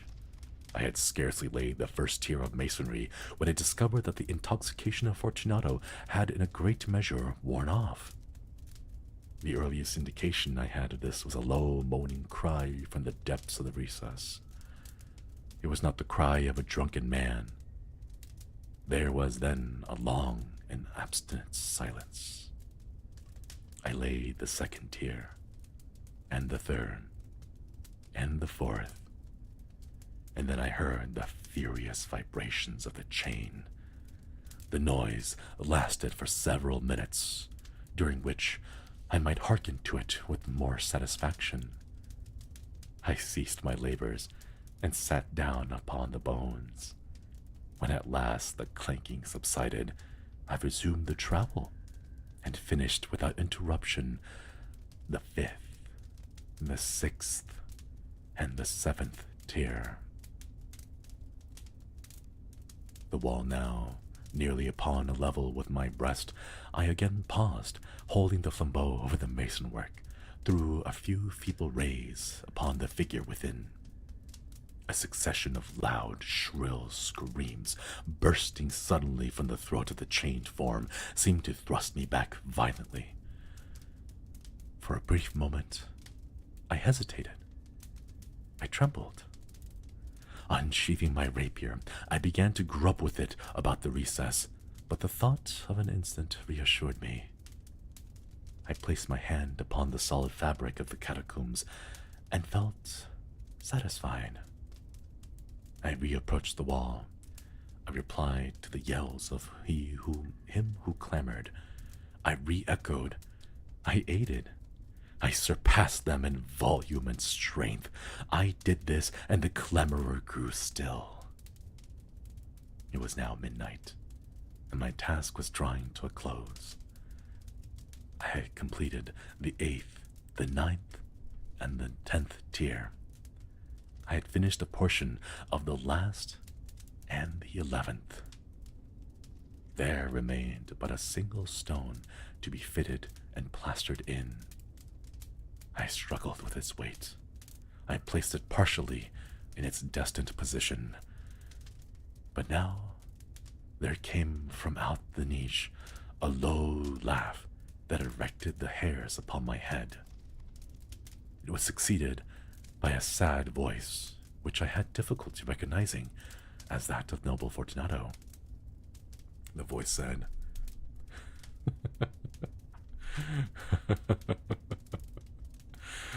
"A very good joke indeed. An excellent jest. We shall have many a rich laugh about this at the palazzo. Over our wine. The Amontillado," I said. "Yes, the Amontillado. But it's not getting late. Will they not be waiting us at the palazzo, and Lady Fortunato and the rest? Let us be gone." "Yes," I said. "Let us be gone." "For the love of God, Montresor." "Yes," I said. "For the love of God." But to these words I hearkened in vain for a reply. I grew impatient. I called aloud, "Fortunato."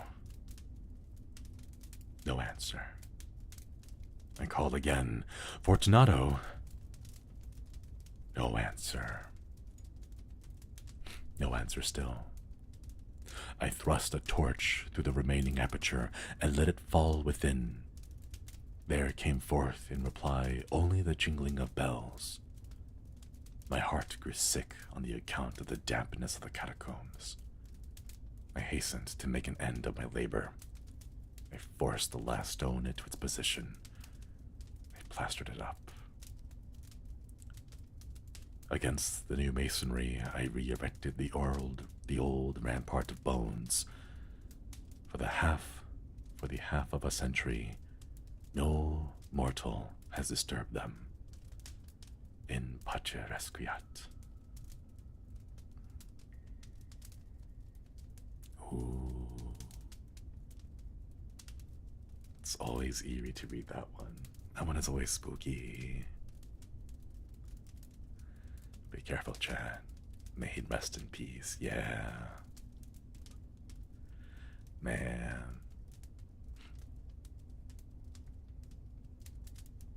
I read this as like a middle schooler, I think.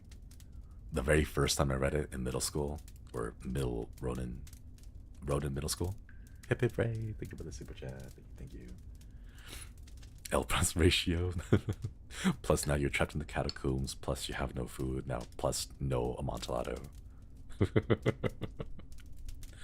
Give me just a bit of chat, right? Okay. Oops. Sorry about that. That was not too loud. But yeah, amontillado. Nice. Yeah. I never read this. That was great. I read this in middle school or early high school. Yeah.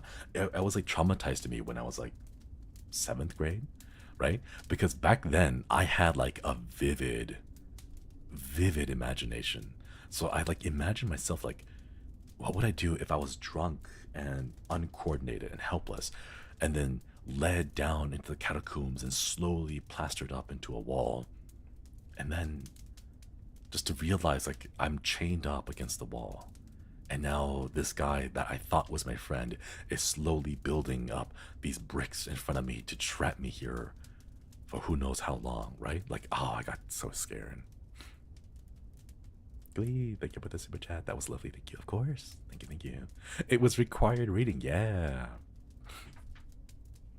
Have you ever considered making a voice acted story kind of podcast? I have, but I'm very bad at writing, so I don't know how to write the actual script. That's like Prometheus? Yeah, right? Wait, was it Prometheus or was it the other guy? The one who was chained to a rock and had a vulture, I think, eat his liver over and over again? Is that Prometheus? Yeah, that was Prometheus. Okay, yeah, that was Prometheus then. Oh, man. Okay, I do remember it. Oh my gosh, that was traumatizing. I cannot, like, why would they make us read this in middle school?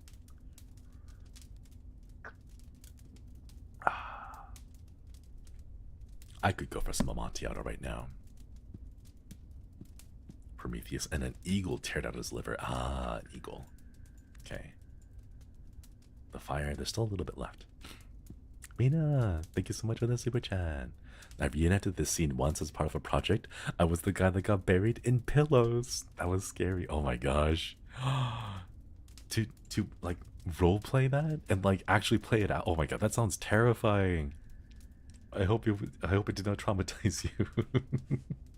Because like if I had to recreate it in school, oh my gosh, back in middle school, no, I would have nightmares at that point. Just like slowly seeing like having your vision obscured as you get like sealed in.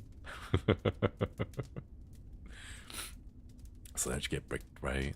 Oh man, get scared about that now. Claustrophobia simulator, yeah.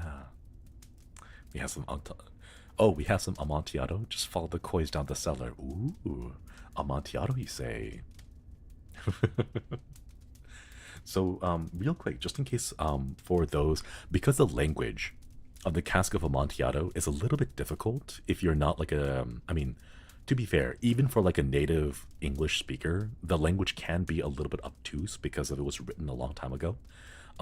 Just a quick like summary of it. The story happens that the main character, the person who's narrating, Montresor, he decided to enact a revenge against his friend. And what he does is he meets his friend who has already been celebrating and having a wonderful time at a festival, or as the story says, a carnival, right? So he's been drinking, he's kind of like a little bit drunk and not really paying attention, right? He takes advantage of his friends, his vices, and one of them is Fortunato really likes wines, right? So what ends up happening is the guy, Montresor, says, hey, so I bought this small little bottle of wine. The seller claimed it was Amontillado, and I'm not sure what it really was, but I believe it's some kind of a fancy, high quality, like a very expensive wine. It's supposed to be like really good, right?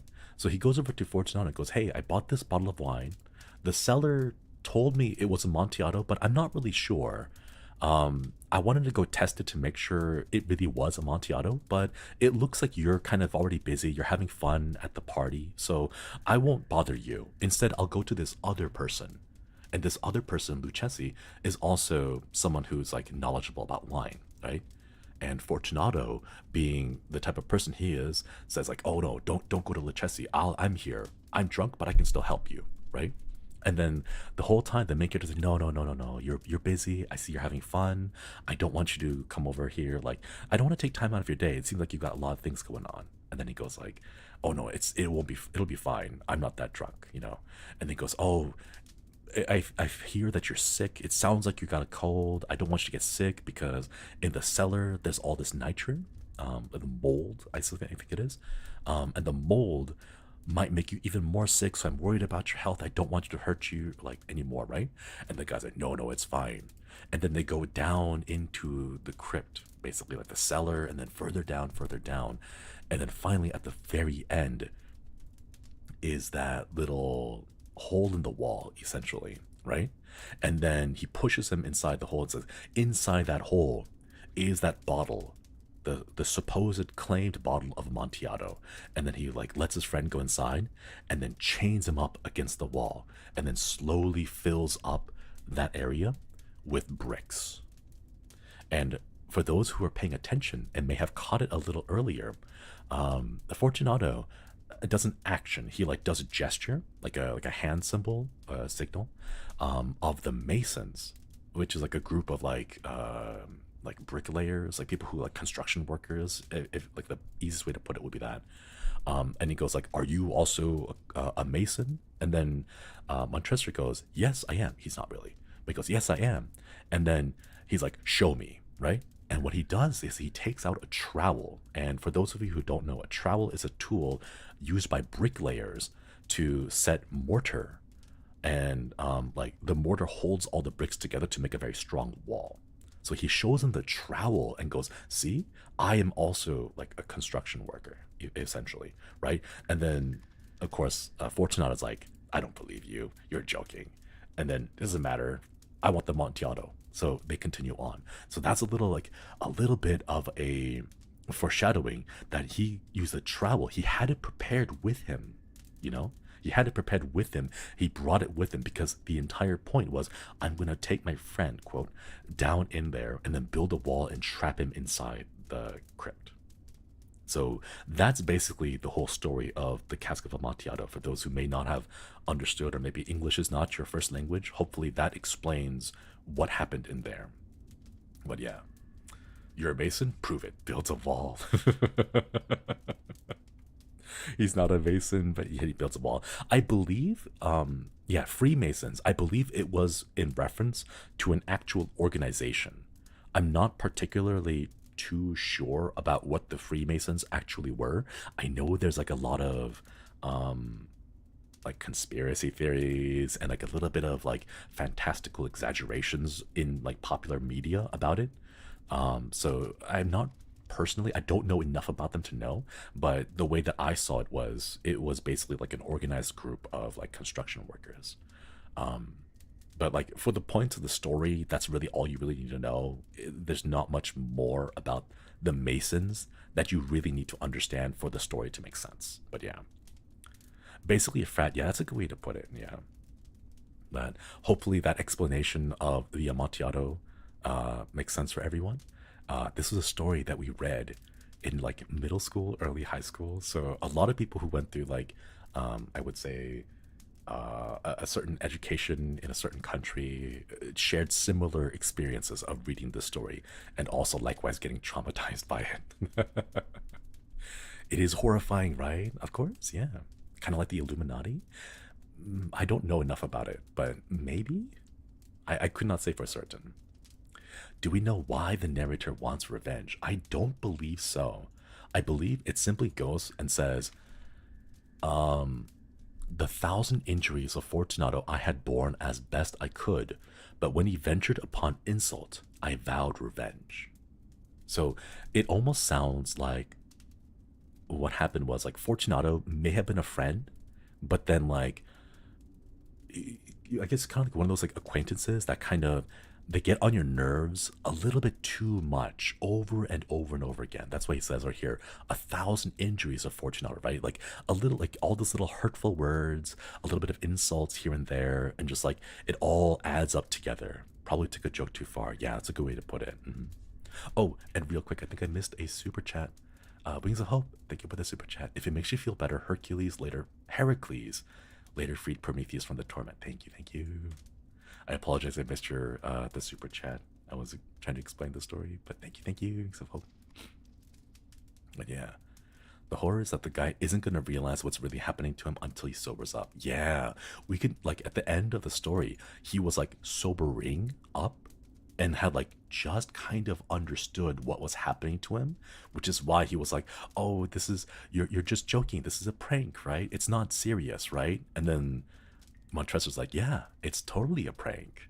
And then like he slowly starts to realize as he sobers up that like, oh no, it's not a prank, I'm actually trapped here, I can't get out, you know?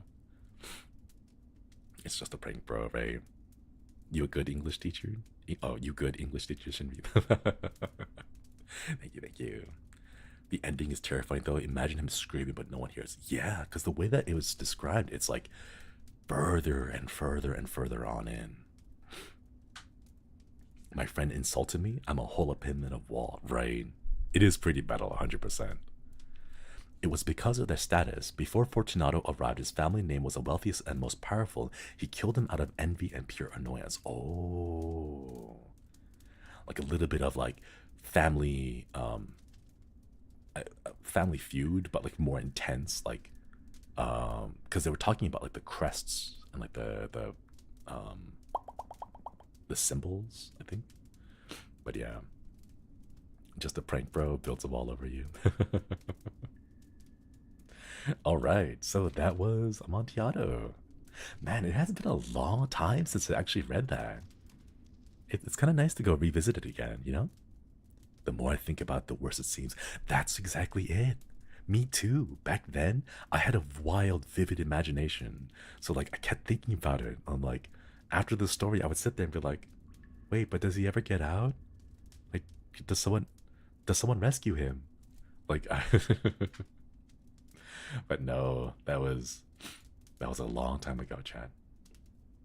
I'm not a native English speaker and I haven't read Poe, but I really like listening to you. By the way, I finished reading The Whale a few weeks before your stream. Ooh, the Moby Dick one. Yeah, we haven't finished this one too, but it is 1,282 pages. I don't know if we'll be able to finish this one on stream. I'm not sure. I have like maybe like I know I'm pretty slow, but like maybe not. Yeah, some of these stories are like, these are the public domain stories and they do have like all of the pages. I need to read it again myself. I forgot. Yeah, the whole book, the entire book is in the game, which is actually, I think, pretty interesting. Metamorphoses by Franz Kafka. No, this is Metamorphoses by an unknown author. It's Metamorphoses, not Metamorphosis, unfortunately. We thought it was Metamorphoses by Franz Kafka, and I was kind of interested to read that one, but alas, it is not the right one. Can we read Fables? Okay. Well, ooh. 109. Oh my gosh. Franz Kafka. Oh gosh, I want to read. I've tried reading it a bit for like the poem reading stuff, but unfortunately, it's been pretty insane, like intense. Not that the other one, Fables 2. Those spoke Zarathustra, the Raven. There's Fables 2 here. This one has 132, but they're all pretty short, it looks like. Like The Wolf and the Sheep. The Whale is a fun read, but once you're like 35 years old and older. Yeah, they're all short stories. Let's go check out the first Fables and then just read a few of these. Because I think they're pretty short.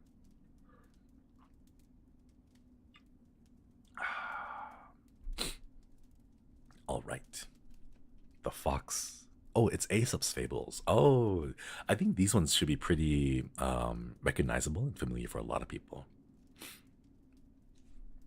Aesop's Fables. The Fox and the Grapes. A hungry fox saw some fine bunches of grapes hanging from a vine and was trained along the high trellis, and did his best to reach them by jumping as high as he could into the air. But it was all in vain, for they were just out of reach. So he gave up trying, walked away with an air of dignity and unconcern, remarking, I thought those grapes were ripe, but I see now that they are quite sour. This one is cute. So the story here, the fox is trying to jump and grab some grapes, but because it's out of reach, it says, well, they're probably not even that tasty anyway. They're probably just sour grapes, and then moves on. First heard this yesterday. Yeah, copia, right? They're probably bad grapes. Nah. A very cute classic. I know. Ooh, and the goose that laid the golden eggs. This one, I believe, is pretty popular too. Your humph was cute. Thank you. The goose that laid the golden eggs. A man and his wife had the good fortune to possess a goose which laid a golden egg every day. Lucky though they were, they soon began to think that they were not getting rich fast enough, and, imagining the bird must be made of gold inside, decided to kill it in order to secure the whole store of precious metal at once. But when they cut it open, they found it was just like any other goose. Thus, they neither got rich all at once, as they had hoped, nor enjoyed any longer the daily addition to their wealth. Much wants more, and loses all. That's a pretty good classic too. I think a lot of people have seen this one, right? If you have a good thing, don't ruin it trying to make it better, you know? These actually have some kind of good morals to read as kids. It was fun for me as a kid to find the morals in them. Yeah, I really like them. Now they're only a millionaire instead of a billionaire. The poor goose, yeah. Stories that were made to actually teach morals to kids, weren't they? Either important morals or just to straight up scare them into behaving. Yeah, that's what we talked about this a lot in the previous times. But like these fables, the story, the folklore, especially as it relates to like some of the horror aspects. Like I remember we talked about a little bit about pamali and like Indonesian like taboos about like what you're not supposed to do, and like imagining not just like they're there for the sake of like scaring you, but also to like teach you things, how to be safe, how to be careful, how to like look after people who are vulnerable. Like the one that still sticks in my mind is like how you're not supposed to leave pregnant women alone, because the story goes like if you leave pregnant women alone, or if you leave a baby alone, I believe the layak will come in and like steal away the baby's soul. And part of that is not only just to scare you into like being there to like protect your child, but also to like encourage like the people around you in the village, in the city, in the town, you know, to get together as a community and protect one another, you know? How to be respectful, yeah. Folklore and myths are really fun to read. Exactly, you know? Sphera, thank you for stopping by. Hope you have a wonderful night. But yeah, there's a lot of things like the stories about like how children should not go into the forest alone or at night all by themselves, because they might get they might get lost or scared, right? So you tell them stories about like a dangerous monster in the woods that preys on lost, unsuspecting children, right? So it scares them into wanting to stay away from it, or at least going together with adults to stay safe, you know? Oh my gosh, TJ, thank you so much for the Akasufa. Really dig your chill streams, bro. Very relaxing to hear story/literature background on it, and enjoy a cigar on a Sunday night. That sounds amazing. Thank you so much for your super chat. The first super chat, it's an Akasufa. Thank you, thank you. Really appreciate it. Thank you so much. Never thought I'd see how I'll ever play this game. For certain definitions of play, I suppose. Lots of old Celtic folk tales have a lot to do with fairy folk stealing away children. Guess it was a way for warning parents to stay with their kids and for kids not to wander off. Yeah, exactly. Because, like, back then, you know, we don't have, like, Twitter or, like, phones. You can't, like, text someone and be like, hey, I'm going to hop by to, like, the river and pick up some water and fish, and I'll be right back in, like, 30 minutes, you know? They didn't have that before. So there would have to be a way to keep people safe together, avoid danger, not go out alone when, you know, back then the wilderness was kind of scary, you know? It's weird that there aren't any tales in the modern day. I think there are, but the difficult part is that it ends up getting a little bit too crossed over into like fantastical stuff, you know? Like, I'm not sure what the moral of the back rooms is, you know? But I'm sure there are other things like, I don't know, like trusting people that you like, trusting strangers you meet online. Like, I'm sure there are some horror like stories about that, you know? Don't no clip, yeah. Getting lost is bad. Oh, our fire is almost out. Let's go ahead and light it up again. Wait a minute. I think now that we have the pickaxe, I wonder if we'll be able to... Oh, we can. Let's see how far I'll get. It's gonna take a while, I suppose, chat. There's urban legends or skinwalker stories. Oh, yeah. I think the skinwalker thing is absolutely true. I've seen a lot about that. Things like, you know, if you're out there in the wilderness, but you hear strange stories, that's like, or strange noises, you know, like someone calling to you. Or maybe you hear a familiar voice. Like, is it really them? You know, be a little bit wary, be a little bit suspicious, and a little bit safer, you know? Those ones are really creepy, yeah. Backrooms isn't something that's supposed to have morals. It's one of those things that are meant to target a buried parts of your mind for fun. I wonder if we can find, like, genuine, like, modern day morals. That'd be really cool to see if there are any, you know? I always wanted to get myself a tea and crossword book, but I'm so invested in conversation, I don't want to miss anything.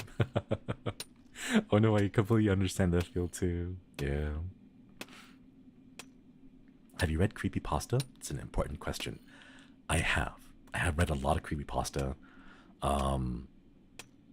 The only big thing, I want to do a creepypasta stream, and I apologize, but I haven't really like scheduled one yet. I really want to do one at some point, but the only thing that we can't do is SCP, which is like the big unfortunate thing. Because like I really want to read SCP, but we can't get the permissions for that, so we just have like the regular like creepypasta. I think I might just try to schedule one of those one day.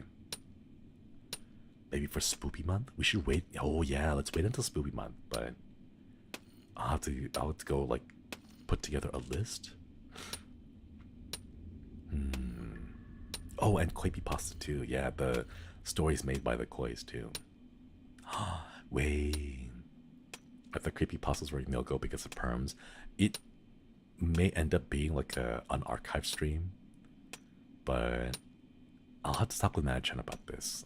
Some of them we can't do because of perms or like because of copyright. Others we may be able to, but I just need to go like double check with Madchan to figure out which ones I can. But yeah. How about this, chat? If you have any particular creepypasta that you would like explicitly want to see me read, go ahead and leave a comment under the VOD. And I'll just say those right now, so anyone who's watching the VOD or following up on it and hears it can also go ahead and leave comments under the VOD.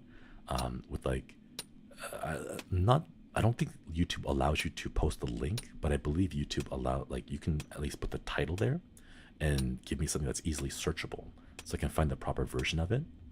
And then I will go send those to Mana-chan, see if we can get those like properly checked and have them ready to go for Spooky Month, because August, September. Oh my god. Wait, is Spooky Month already like 60 days away? No way, it's so soon. It's like 2 months from now. remember when I was younger, my father told me he heard me calling from him in the basement, yet I was upstairs. When he told me the story years later, I told him, you heard a skinwalker. Spooky. That's scary though. That's really eerie. Can't believe the year's almost over. Same. No one's getting any sleep after the spooky reading stream. Oh, I hope they are. I hope it's good. I hope it's good. It's officially spooky season. The spirit Halloweens are coming back already. Okay, to be fair, I've not really gone out too much. I've been pretty busy like working from home. But I don't go to that big like shopping mall area where like a spirit Halloween usually pops up. But like if they are already popping up, then we have officially entered spooky season. When did doppelgangers become skinwalkers, or are they completely different from each other? They're similar in the sense that they take on the appearance of a person that you are familiar with. So like a doppelganger of you is roughly similar to that of a skinwalker, but a skinwalker is not necessarily just a copy of you, but it is an entity that tries to do its best to copy living humans in a way. So it's not necessarily like, because a doppelganger would be like a copy of you, or like a direct copy of someone else, right? Whereas a skinwalker is a separate entity that imitates that, you know, imitates you or someone that you know. There are some conversations about how like the skinwalker will be able to imitate the voice of someone, you know? Like maybe you hear someone like your like a friend, like a best friend of yours, like knock on the door and say, hey, let me in, right? But like their intonation, the way they talk, their speech patterns won't be natural, because they'll only be able to imitate your sound, the voice that you have, as opposed to like actually talking, because they're not necessarily talking to you, right? They're only imitating sounds that they hear. That's why it sounds like your friend, but something is a little off, you know? Skinwalkers can perfectly copy voices, even the intonations and inflections. Ooh, I wonder if there's like just different like skinwalkers that have been like caught on film. A doppelganger will try to replace the person. Not merely imitate, but like straight up replace like their lives, like their, how would you describe that? Like replace their status in the life, maybe? I'm picturing those AI voices. Oh my gosh. That would be terrifying. Like if you took like our voices, and then you put it through AI, and then you had to talk, right? So like instead of me being like konnichiwa chat, it'll be like konnichiwa chat, how are you? And then like it'll sound like me, but it's not quite me, you know? What's the little fella doing to the wall? We're punching a little hole to dig further, because I want to know how far this like extends into it, you know? There's a short game on Steam called Do You Copy that deals with something mimicking people's voices, trying to trick you. I remember in the collab that we had with Forewarned with the boys, the AI or the zombies try to imitate our voices, and like when it imitates like my voice, it's just like a because my voice is already naturally so low that when the zombie tries to imitate my voice, it just doesn't work. But then like of course, like when I become a zombie too, like it also makes my voice like super extra filtered, so it goes Skinwalker and Wendigo stories are my favorite. Gives me nightmare feel for my multi-day hikes. Oh, what, you read those while you're hiking? I could not. Like, I enjoy reading about like skinwalkers, Siren Head, Slender Man, you know, like all of those. Like, I love reading about it in the safety of my home, you know?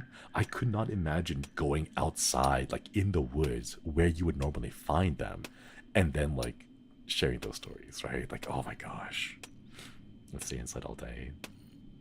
I would, like, even if I had like friends to gather around with at a campfire to like roast marshmallows, but like that story, like the moment we call it for the night, and then we all like head into our little tents, like my ears would perk up so fast at any kind of like noise outside, and my imagination will run wild. I'll hear like the leaves rustling and like maybe someone stepping on a twig, and I hear the snap on the branch, right?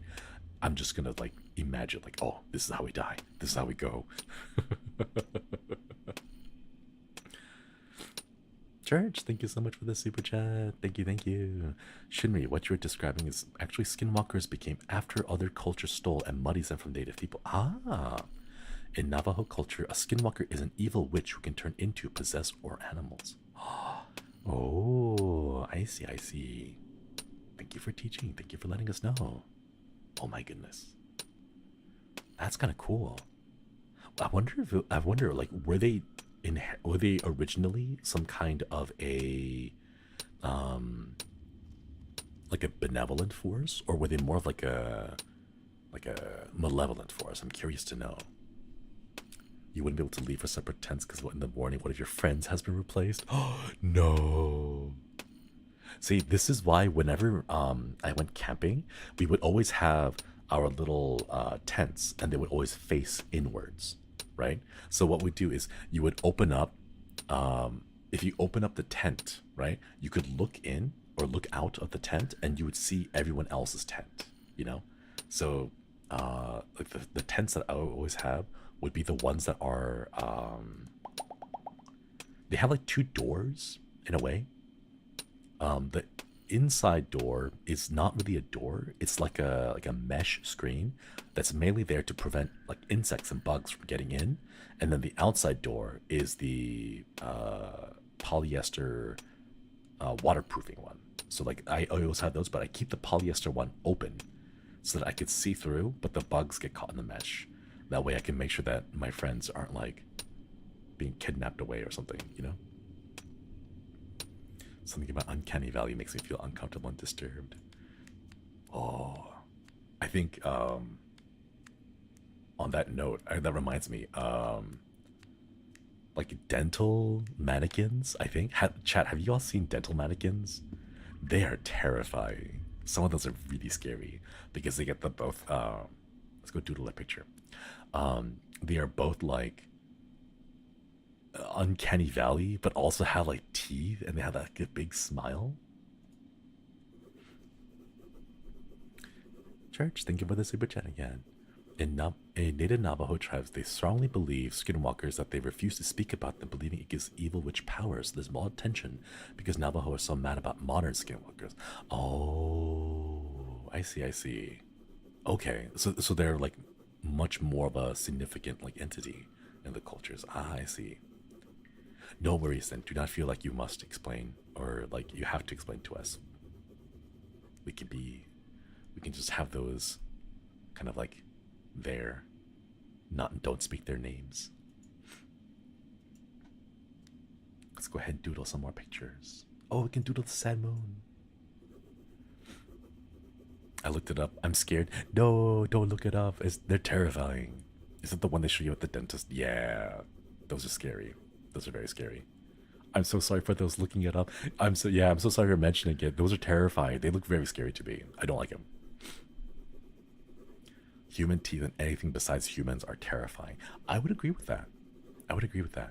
I would even go as far as to say human teeth, even in a human, that's not where the mouth should be, is also probably kind of terrifying. Like, just as like a general thing, you know? Let's draw the cave now. Ooh, let's draw father. Church, thank you so much for the super chat. I want to share because it's sad how much native culture has been stolen from them. Only way to stop is to learn. Ah, that is very true. Thank you for educating us. Thank you, thank you. We now have that knowledge, and now we can teach others as well in the future. You maybe want to see what you said. No, don't do it. It's kind of scary. It's kind of scary. Time goes by faster. Let's put father up here. There was a speaking of human teeth, native people don't like talking or mentioning them, etc. Most common word for them, the W word, is something that they fully avoid. Oh, okay. Let's not make a mention of it then. Got some coal. Got 2 pieces of coal. Yeah. Momo, thank you for stopping by. Hope you have a wonderful night. Ooh, it's a little loud. Let me go reduce that just a little bit. Yeah, thank you for educating us on the background info. Speaking of human teeth is such a scary way to start a sentence. No, I was just mentioning because I went to a while back. I had gone to buy some treats for a biscuit, and there is there's a doggy treat brand that features a dog supposedly smiling, but it has human teeth in it. And I saw that, and like my immediate glance, I noticed it on the shelves, and I was like, oh, it's a smiling dog. And I was like, wait a minute, something seems off, right? And then I looked at it, it's like, no, those are human teeth. Why did they Photoshop human teeth into a picture of a dog? Like, no, don't do that. The teeth cleaning ones, yeah.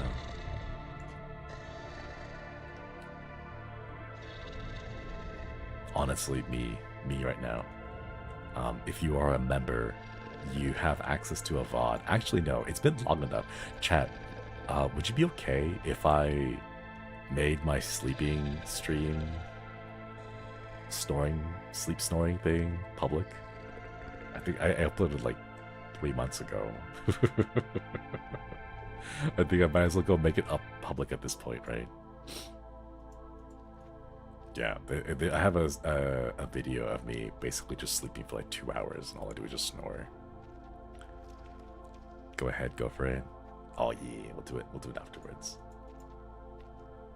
I kind of want to go double check it with Manachan real quick to make sure that there's nothing weird in there, but yeah. That exists, yeah. It's like it's no video because I just recorded it on my Zoom. And H4n, the Zoom, the recorders. I just recorded the audio of it. It's nothing else. That's all it is. Do it in a haunted mansion. Oh my gosh. I don't want to spoil, but there's a thing I want to do with the boys. If we ever get together in a big off collab, there's a thing I want to do with the boys. And I'm like working really hard with Manachan right now to like get something done, and we'll see how it goes. You know? Yeah, no spoilers, but oh, I hope it works. I hope it ends up working. Pillow fight ASMR. Let's see. Should we do another one of these? I kind of want to balance it out because we took the one over here. I feel like we should take this one too, just to balance it out. A Ouija board. More like a Josuiji board. Hey. I don't know why. I can imagine you telling the boys ghost stories before get bed like camp.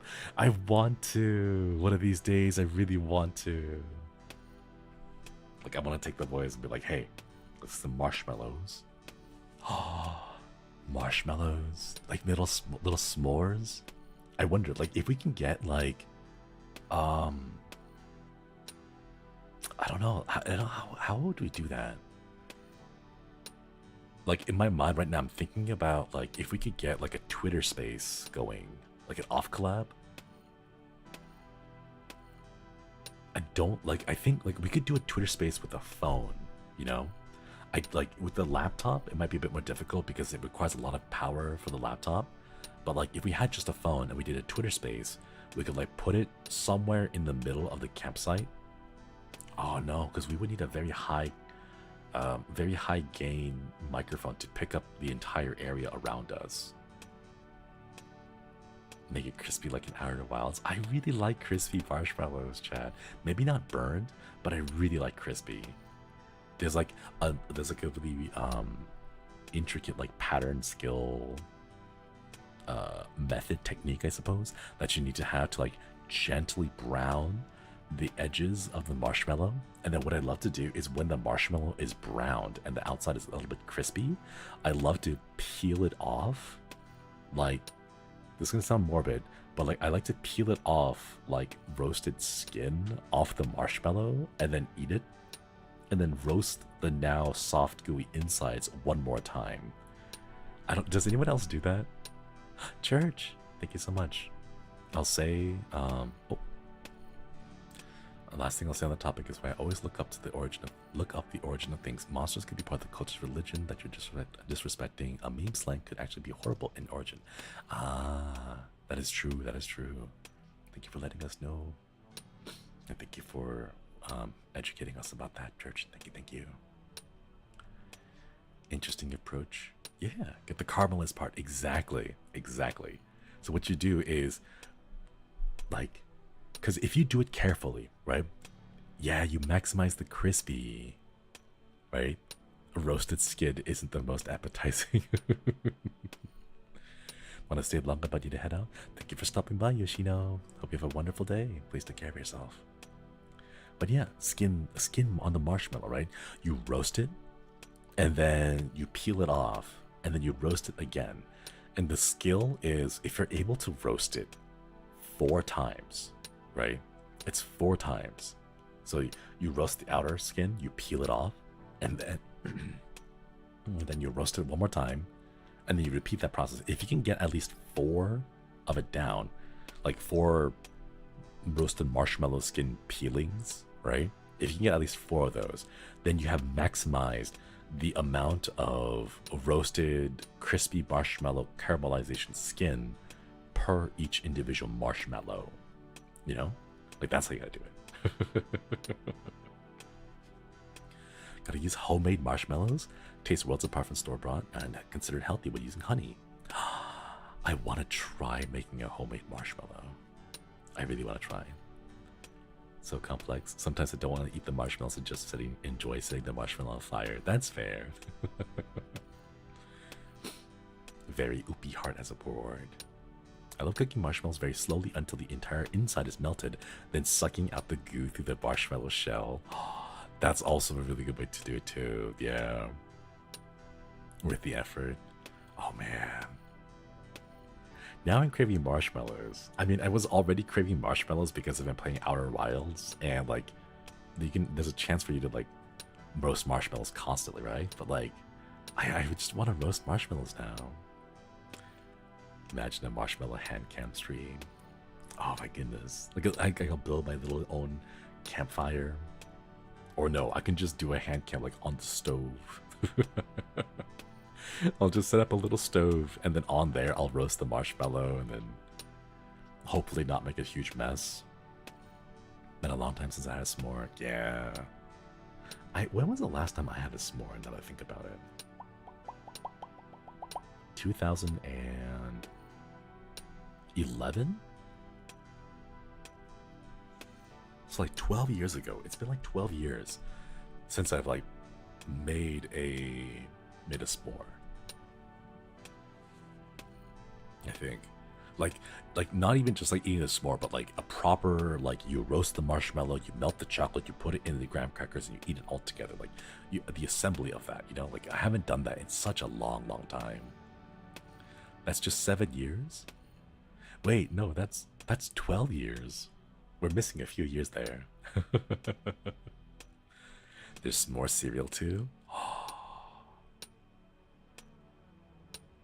I know, like chat knows that I'm not really that much of a sweet. I don't have that much of a sweet tooth, but like, I kind of want to try that. I kind of want to try s'more cereal. That sounds pretty good. Like, I figure that because I don't really like sweets,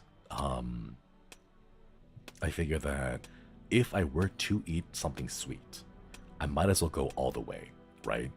And I feel like s'more cereal might just be that, you know? Watching the Outer Wild streams maybe have s'mores again. Just use a candle to fight a mini bonfire?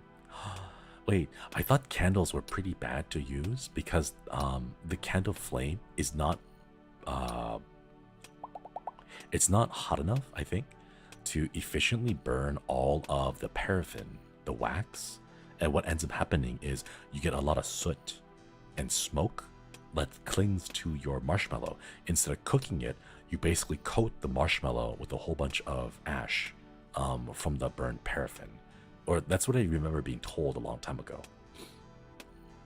Ghost girls have sweet tooths. I mean, I'll buy chocolate for ghost girls, but like myself, I don't know. I don't care what anyone says. I like Oreo cereal. I've not had those. I've always avoided them because they seem like way too much sugar. I think like for me, if I had the opportunity to eat like Oreo cereal, s'more cereal, do they have like Pop-Tart cereal? I'm sure they've got to have Pop-Tart cereal, right? Like at this point, in our stage of capitalism, Pop-Tart cereal sounds like a thing, you know? I would try to eat like they do. Oh my gosh. Pop-Tart Bites is what it's called. Oh my gosh. When you get the marshmallow companies, your custom box of marshmallows, they have s'mores flavor. Ooh, that sounds like amazing. I think, what was I saying? The reason why I try not to buy them is because when I buy, cereal, it ends up being like a really big box of cereal, and like I can't finish that on my own. So like I want to get those chat, for those of you who traveled around, you know how in hotels they will have like those small cups of cereal that's like enough for just one bowl, right? Like you open it's like instant ramen. You open the lid and there's some cereal inside, you pour the milk in and then you eat from there, right? Like that's about the right amount of serving of like Oreo or s'mores cereal that I kind of want. Like if I could find Pop-Tart cereal in that size, like a single serving, I would totally try it. I just cannot commit to a whole standard box of cereal. That's way too much, you know. It would be nice to have a small sampler package. Yeah, right? Want us to buy a crate of cereal? No. Oh, wait. Do you know what I would be down and into though? Like a crate of Lucky Charms marshmallows. I would be down for that. Because I'm sure I could find a cool way to like toast the marshmallows. You know? Not the cereal though, but I feel like that's a bit much. But like the marshmallows on their own, I think that could be pretty good. When it comes to making crazy processed unhealthy foods, capitalism kind of slaps. Not very into sweets, but every once in a while I get a craving for something insanely sweet and then no sweet again for months. Same. That's what I'm thinking too. Like I don't eat that many sweets. So when I do, I want to just overload my senses with all the sweets. I think they sell those. You can buy that, right? Oh, yeah. The little bites use the little baggies, not the little cereal. Oh. If they're in small bags, then that might be fine too. Lucky Charms marshmallows, so much sugar. But like, that's kind of what I'm thinking about. I don't have that much sugar already because I don't really like sweets. So when I do, just go all the way, you know. My Lucky Charms super sweet. The cereal themselves are like a standard, like puff corn. Like it's a mash of corn, I think, or is it soybeans? I forget. But like the Lucky Charms themselves aren't that sweet, but the marshmallows are very sweet. I have constant sugar cravings, but I know that if I get anything sweet, I'll eat it all at 10 a.m. and pass off on the blood sugar spike instead of eating as a night dessert. Oh yeah, that's... Oh, there we go. Self-restraint for me. Yeah, that's a big thing. Did you know they have icy cereal? Icy cereal? Like, as in like icy, as in like the smoothies? That's kind of cool. I'm curious. It sounds wild enough that I want to try it now. Me going to a buffet, go straight to the dessert section? How could you? I could not go to the dessert section of the buffet. For me, I don't know if this might just be because of my Zenokuni upbringing, but like my parents ingrained in me, like if I go to any buffet, always go for the meat. Like the number one priority is seafood. It's always seafood because seafood is expensive, right? But you want to get as much seafood possible, right? And then after that, it's like beef, pork, and chicken. And then after beef, pork, and chicken, it's like the, oh gosh, what is it? The really difficult to cook vegetables, like artichokes, you know? The ones that are harder to find. Oh, wait, I think I missed the super chat. Jetto, thank you for the super chat. At con, I got a little pin of a detective ghost I'm adding to my Ita bag themed around you. Would you like to give the guy a little name? Oh gosh. Oh gosh. No, I'm really bad with names. I'm really bad with names. I'm so sorry. I think Poirot is a pretty cute name. Less well known than Sherlock. My parents engraved the same idea for me, right? Absolutely grilled meats. Yeah. Shrimps, crab, squid. Gotta max out the experience with the fries. Yeah, same, especially if it's all you can eat. I'll be eating all the shrimps they have there. Yeah. For me, I try to eat less seafood now because of a very bad experience I had in the past. I got food poisoning at Vegas. Was it Vegas or was it Reno? I forget. I think it may have been Reno. I don't think we were rich enough to go to Vegas, so we went to Reno, I think, which is like the discount version of Vegas. Maybe? I think so. Yeah, my friends aren't that rich. But they flew, we all flew out there, and then we got one of those like the tickets for the hotels where you could eat, have the all-you-can-eat buffets, and then we ate a bunch of seafood and got food poisoning right afterwards, but it was terrible. Yeah. Scared of most seafood. This is why I kind of stick to like mostly beef and pork. As a resident of Nevada, sounds about right.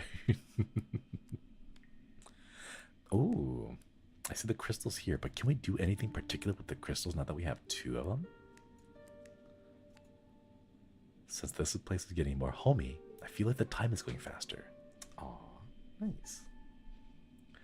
When I used to go to the buffet with my father and brother, I would get the seafood first. They would question me about it, and I would tell them seafood is expensive. I'm taking the chances. I see. Smart. I wonder if there's anything we could draw with the red chalk. Because we haven't really drawn anything with the red chalk, have we? Oh. Oh, geez. These are kind of scary. Oh, my goodness. Whoa. Wound, time, eye, moon. These are kind of terrifying. I'm going to be honest. These look scary. I don't like the teeth.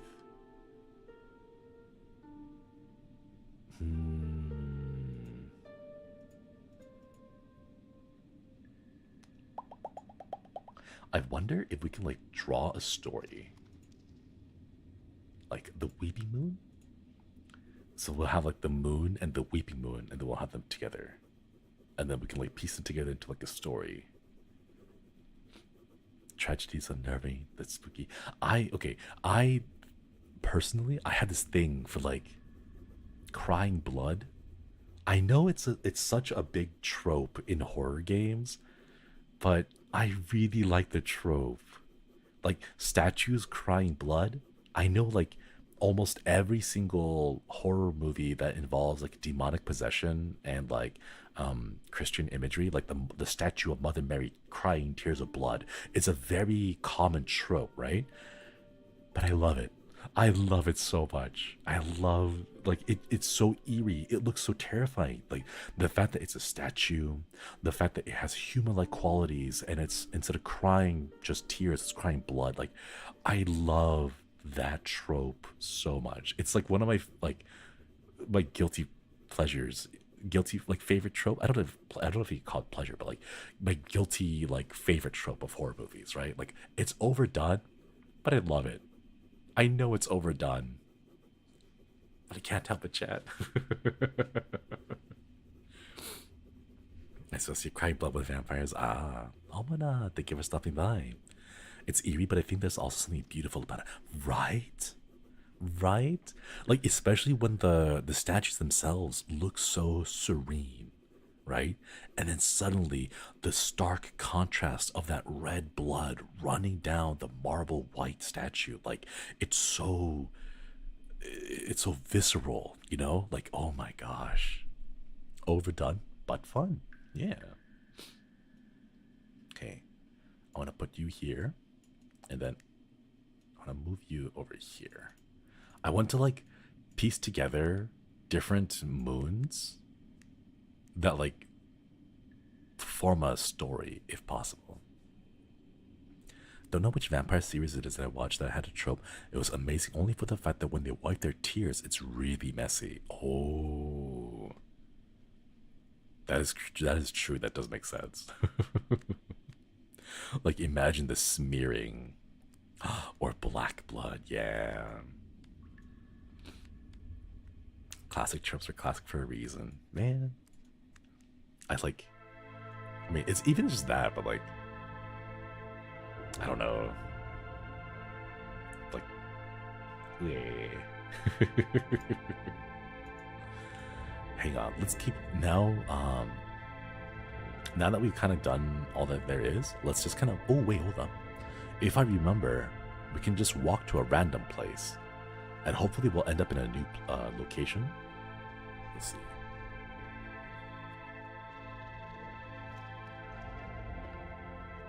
Wait, excuse me. What is this game? I never heard of it. Oh, so we are basically a little servant, a shade, and we are basically just chilling and hanging out until the king wakes up. And the king wakes up in 400 days. So we had to wait 400 days. The total time left right now is 337 days, 12 hours, 43 minutes, and about 4 seconds and counting. So as long when this timer is up, the king will awaken, and then something happens, but we don't know what that something is yet. Something about the monster crying blood makes me want to wipe the tears away. Like, poor thing. That too, yeah. I thought it was outer space and the sun had, the music was sun. Oh no, not yet. Gotta go back into that next week though. Any tasks to do during the waiting time? Yeah. We just read 2 stories. We read The Raven from Edgar Allan Poe, and we also read The Cask of Amontillado from Edgar Allan Poe as well. There are other things that you can do, like wandering around, collecting things, like collecting moss, collecting coals, just drawing pictures, getting lost inside these caverns, a whole bunch of other things. But for the stream, it just ends up being like a very long Zatsudan stream with the little Shadow Kun kind of just hanging out in the background doing their own thing. Gotta see the end of the game next year. Yeah, I think what we're trying to do is like play it maybe once a month, because there really isn't that much to do. But some of the things in the game, they change as time passes. For example, the very first time that we played, there was a staircase that was broken, and a giant stalactite from the ceiling came down crashing, and it filled up the hole in the broken staircase. And that one, I believe, took about 3 weeks in order to complete. 3 weeks in real time. And then there was like another one where like there was a big gap in the ground, and a small puddle was forming because a drop was a drop of water was coming down from the ceiling, and then that one took a month to like build up into a big enough pool that we could swim across it. The stories should be linked together. No, they're all public domain, like poems and stories. Dude, I love burying drunk people alive story. That one was really nice. Oh yeah, we can't forget collecting disappointments too. When we try something and we fail, we have to collect disappointments because we failed at it.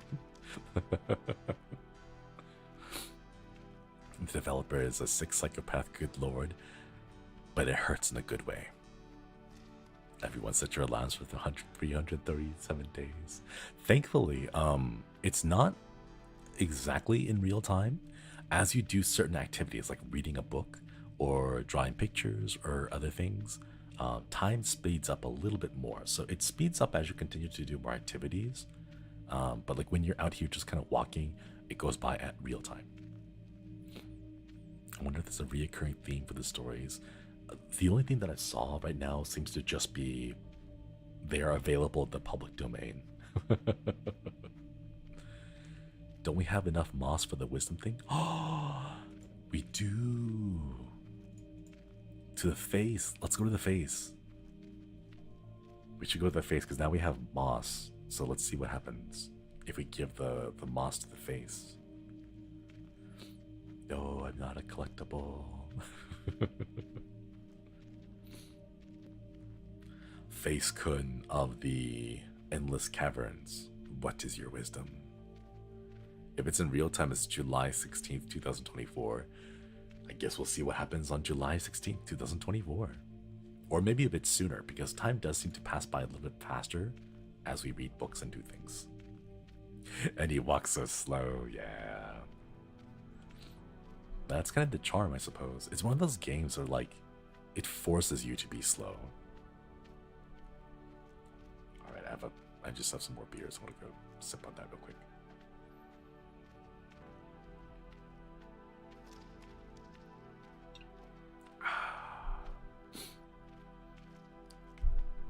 There's something relaxing about this though, because it's so placed. Yeah, because it forces you to slow down. You just kind of like sit there. And the last time I played this, I noticed myself just like paying a bit more attention to like us, like chat and me, and like the things that we talk about. And we had a lot of stories that we went through, because both the like we're just all just sitting here just watching this little Shade Kun slowly walking by. There's nothing else to do besides wait. Gui! Thank you for the super chat. Client of mine came over for an emergency nail color change. I showed you to her. She loved your voice and how calming you were. Aw, thank you. Thank you for sharing me. I hope the emergency nail color change went well. Definitely a game that you probably have running most in the background while you do something else at the same time. I can see myself sewing while waiting for the shade to go places. Yeah. It would be like the, what were they called again? Idle games? The games that you kind of leave on like, on your smartphone to, like, play. They kind of play themselves. You don't take too much work. Are there step counts in the game? I don't believe so. Oh. Wait. Chad. The treasure is behind a nearly impenetrable window of crystal glass. Not that I can make much use of it anyway. Should we try? Let's try. I could try to break the glass with my matic. It certainly seems like a bad idea. Try anyway.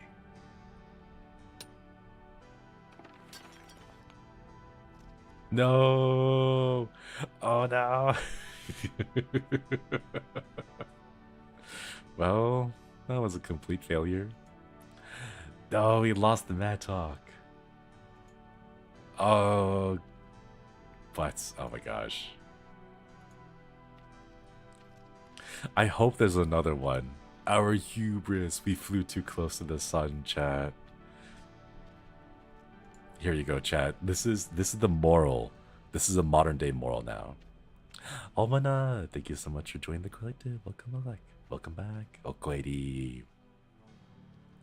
Here's the moral. When you see treasure, do not be tempted by it. Especially if you are Shade Kun. And it's not like you really need to use the gold for anything, because you don't really have a use for it, right? So the moral is, don't get greedy for things that you don't really need to have. Or else you might break the only pickaxe you found so far in the game, and now desperately kind of need to go find another one. Provided there even is another one. Oh, jeez.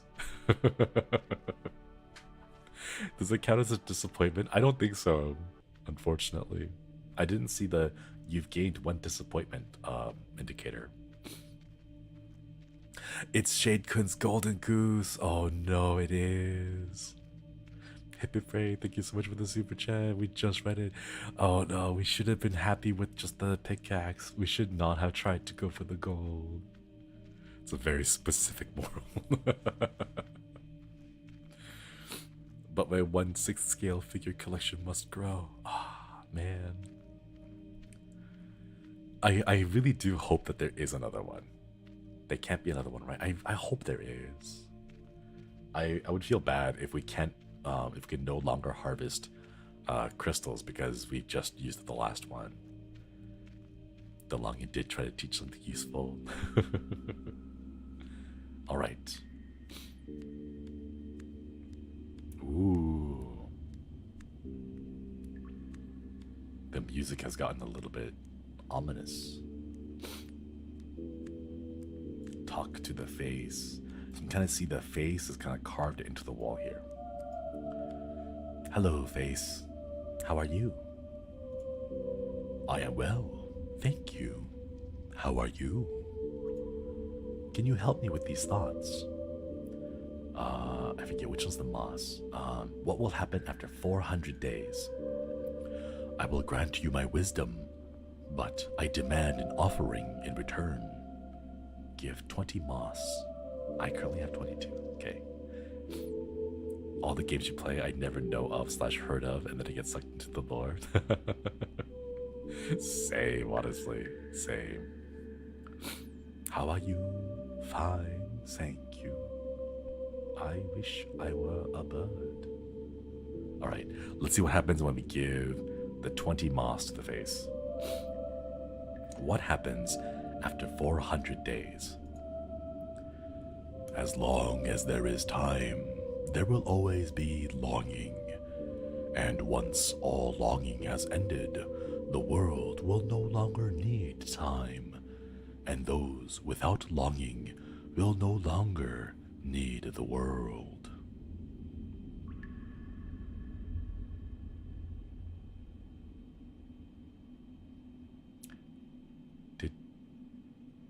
Is that foreshadowing that?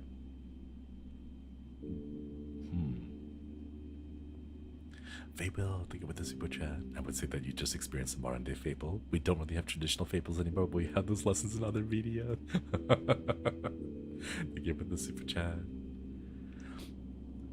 As long as there is time, there will always be longing. Okay, as long as there's time here, 337 days, there will be longing. Once all longing has ended, the world will no longer need time. That makes sense, because when the time hits 0, we don't need the timer anymore, right? And those without longing will no longer need the world. It almost sounds like we will be, like, Shade-kun will have basically, like, you've done your job, we don't need you anymore. And then they just kind of like, whoosh, and like blows them away, maybe? Maybe. Collins, thank you for stopping by. Hope you have a wonderful day. Please take care. The world, the game ends. Maybe that's it. Maybe it's simply saying the game ends. And not like you, Shade-kun, will die. You know? What exactly is Shade-kun's job here? The only thing that we know is just wait 400 days and then wake up the king after that. That's our only job. Everything else is cherries on top, you know? He was created for the sole purpose of waiting around to wake up the king. Yup, that's exactly it. The only purpose he has is to just wait the 400 days and then wake up the king at the end. It sounds ominous. See, now the question is Shade-kun actually talking to a sentient face carved into the wall? Or is this Shade-kun's imagination going a little bit wild? Like, maybe he's thinking about this himself. Like, he's not really talking to the face, he's talking to himself, maybe. Could that possibly be it? I can't wait to sit on my armchair again. Are there other shades? As far as we know, no. We are the only shade. The big king has only created one of us, and that's about it. I did that as a kid with some paint bubbles. I did that too, but I did it with AIM chatbots that weren't really chatbots back then. They were just algorithms that would reply to you with pre-written phrases. He's so lonely he made a face with the wall. Oh my god, that just unlocked a core memory in my head of me being super bored as a kid. Like before computers. Being like super bored as a kid, sitting on my bed, staring up at the wall or the ceiling, right? And then drawing pictures with the pattern of stucco. That's what I would do. I would lie in my bed, staring up at the ceiling and draw pictures, because the way the light hit the stucco would make some parts darker and other parts lighter, and I would just do that. Like I that comment just unlocked a core memory of my childhood back then. Save. Oh my god, chat's been doing this too. I still do that. Okay, yeah, I still do that too. But oh my gosh, turn them into characters, right? Like that's what I would do. Like you would like. The way that I would do it was I would draw like murals. I would do murals. Stucco, it's hard to explain what stucco is. It's like the texture that they put on the inside of the ceilings. Popcorn ceiling, yeah, popcorn ceiling too. How would you describe stucco? Wait. Before I go back, I just want to point out real quick a small little detail. Okay.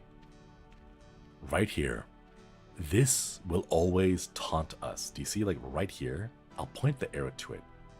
Do you see that little white crack in the glass there? Notice how like all of this, like this is clean glass, like there's nothing here, there's some like dirt on the glass, right? But right here, that arrow is pointing to has a little bit of crack, right? That will always serve as a reminder of our hubris, of our greed, chat. This will be the lasting mark to mock us, basically, and say, this is what mistake you have created. Now you have to live with it.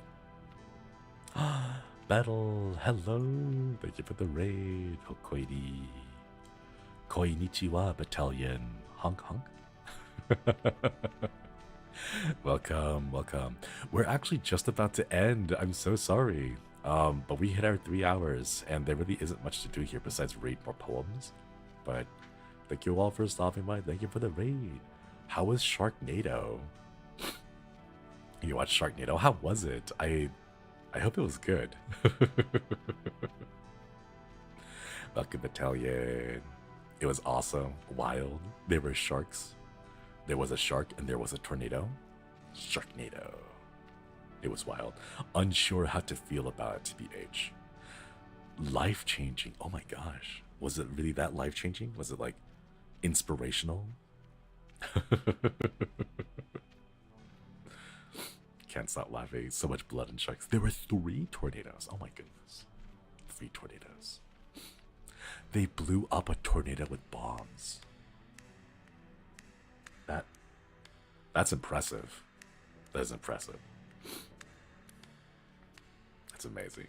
Thank you for the raid. I love battalions. There's a whole bunch of tornadoes. What do we do against a tornado? Have we tried bombing it? Oh my god. And yeah. Thank you all for stopping by. Hope your day was good. I think we've hit the 3-hour mark here for us. So all we're doing is heading back, and then afterwards we'll go and call it for the stream. There really wasn't too much to update here. We found a pickaxe, and we were going to use the pickaxe to collect some crystals, but we got very greedy, and in our hubris, we accidentally lost the crystal by smacking it against impenetrable glass, and then we died. Or the pickaxe died. Shinri's so cute, like listening to the stories of his kids, and the kids excitedly telling him. Yeah, thank you for the story time. Of course. I'm really glad that in each of these streams we had a chance to kind of sit down and read some public domain stories. We got The Raven and The Cask of Amontillado today. So if you would like to check out a reading of those two, you can always check out the VOD. QNT, thank you so much for the super chat. Happy to be here for 5 months. Also excited for this end game. Drop the time capsule message on the first longing stream. Oh, that's right. That's right. Why don't we do that again too? Why don't we do that today? As the stream ends, if anyone would like to leave a little time capsule for the future, because we'll come back and we'll finish the game 337 days from now. If anyone would like to leave a little comment in the VOD and only share what you are comfortable sharing, you don't feel pressured to do so, but you can leave a little comment as a time capsule for yourself. Maybe some talks about where you currently are now. Maybe you have some projects that you hope to see by the next year be finished, or maybe just general feelings of, hey, future me, I hope things are going better, right? So we can go back and check out those so that at the end of our 337 days, we can all come back and revisit some of the time capsule messages that we left here. I hope I can survive next year. I hope so too. I think some Koipanians have already put messages on the first VOD. It might be a good time to go check back on it and see what message you left for yourself about a month ago, and then you can go proceed on with the slow crawl of time to the future, and then slowly see what happens. Yeah. All right, chat. Future me, don't give up on crochet and try to at least learn something. Baby steps. Pure Blue, thank you for the super chat. 17th of July, 2024. Right date, I guess. Yes, I believe so. Time might pass a little bit faster, so it may be like the 15th or the 6th, 14th. I don't know. Because we started with 19 hours. We only streamed for 3, but we're already down to 12 hours. So maybe time will go faster, but we'll see. Thank you for the super chat. Zilega, thank you for reaping the membership. Okoidi. That's right. By that point, it'll be the TEMPUS 2nd anniversary. Oh, that's so true too. Ooh, that'll be exciting. Maybe we can all visit it then, and then properly do like a let's see what we managed to accomplish in the 2nd anniversary. I say, having just realized that we still haven't celebrated our 1st anniversary due to the postponement, but hopefully we will have more information about Vesper and Magni. I think Altair has already mentioned this. We don't have any further information. Please keep your eyes out on the official Twitter channels and announcement areas for other updates. But fingers crossed, everyone. Fingers crossed. But yeah, all right. Thank you all for stopping by today. We'll go and call it for the logging here, and then we'll come back to it in about another month. I don't know. We haven't. The thing is, like, we haven't found like a new place on the map that's like, oh, I want to wait, 4 weeks for this new thing to change. So we might come back in about a month or so and see how Shade-kun is handling it. But yeah. Thank you all for stopping by. Let's head to the outro, and then I'll send you off on a raid to another streamer. Yeah. Thank you all again so much for stopping by. I hope you have a wonderful weekend. If you are going to bed, please have a wonderful night. Thank you so much for giving me a couple of your hours here today. Make sure you get lots of rest and recover for the start of next week. And those of you who have the whole day ahead of you, thank you all for stopping by. I hope you make the best of it. And please make sure that you stay hydrated, eat something tasty, drink something delicious.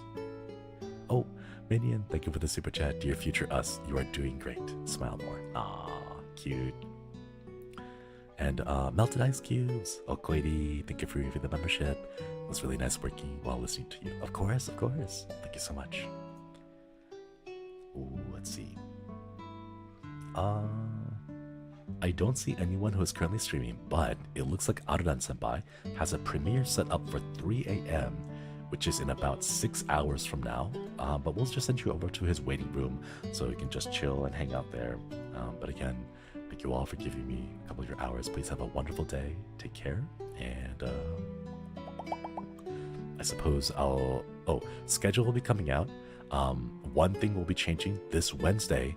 We have a collab, It'll be a Phasmophobia dual collab between me and Altair. I think Altair will be playing in VR and I'll be playing on non-VR.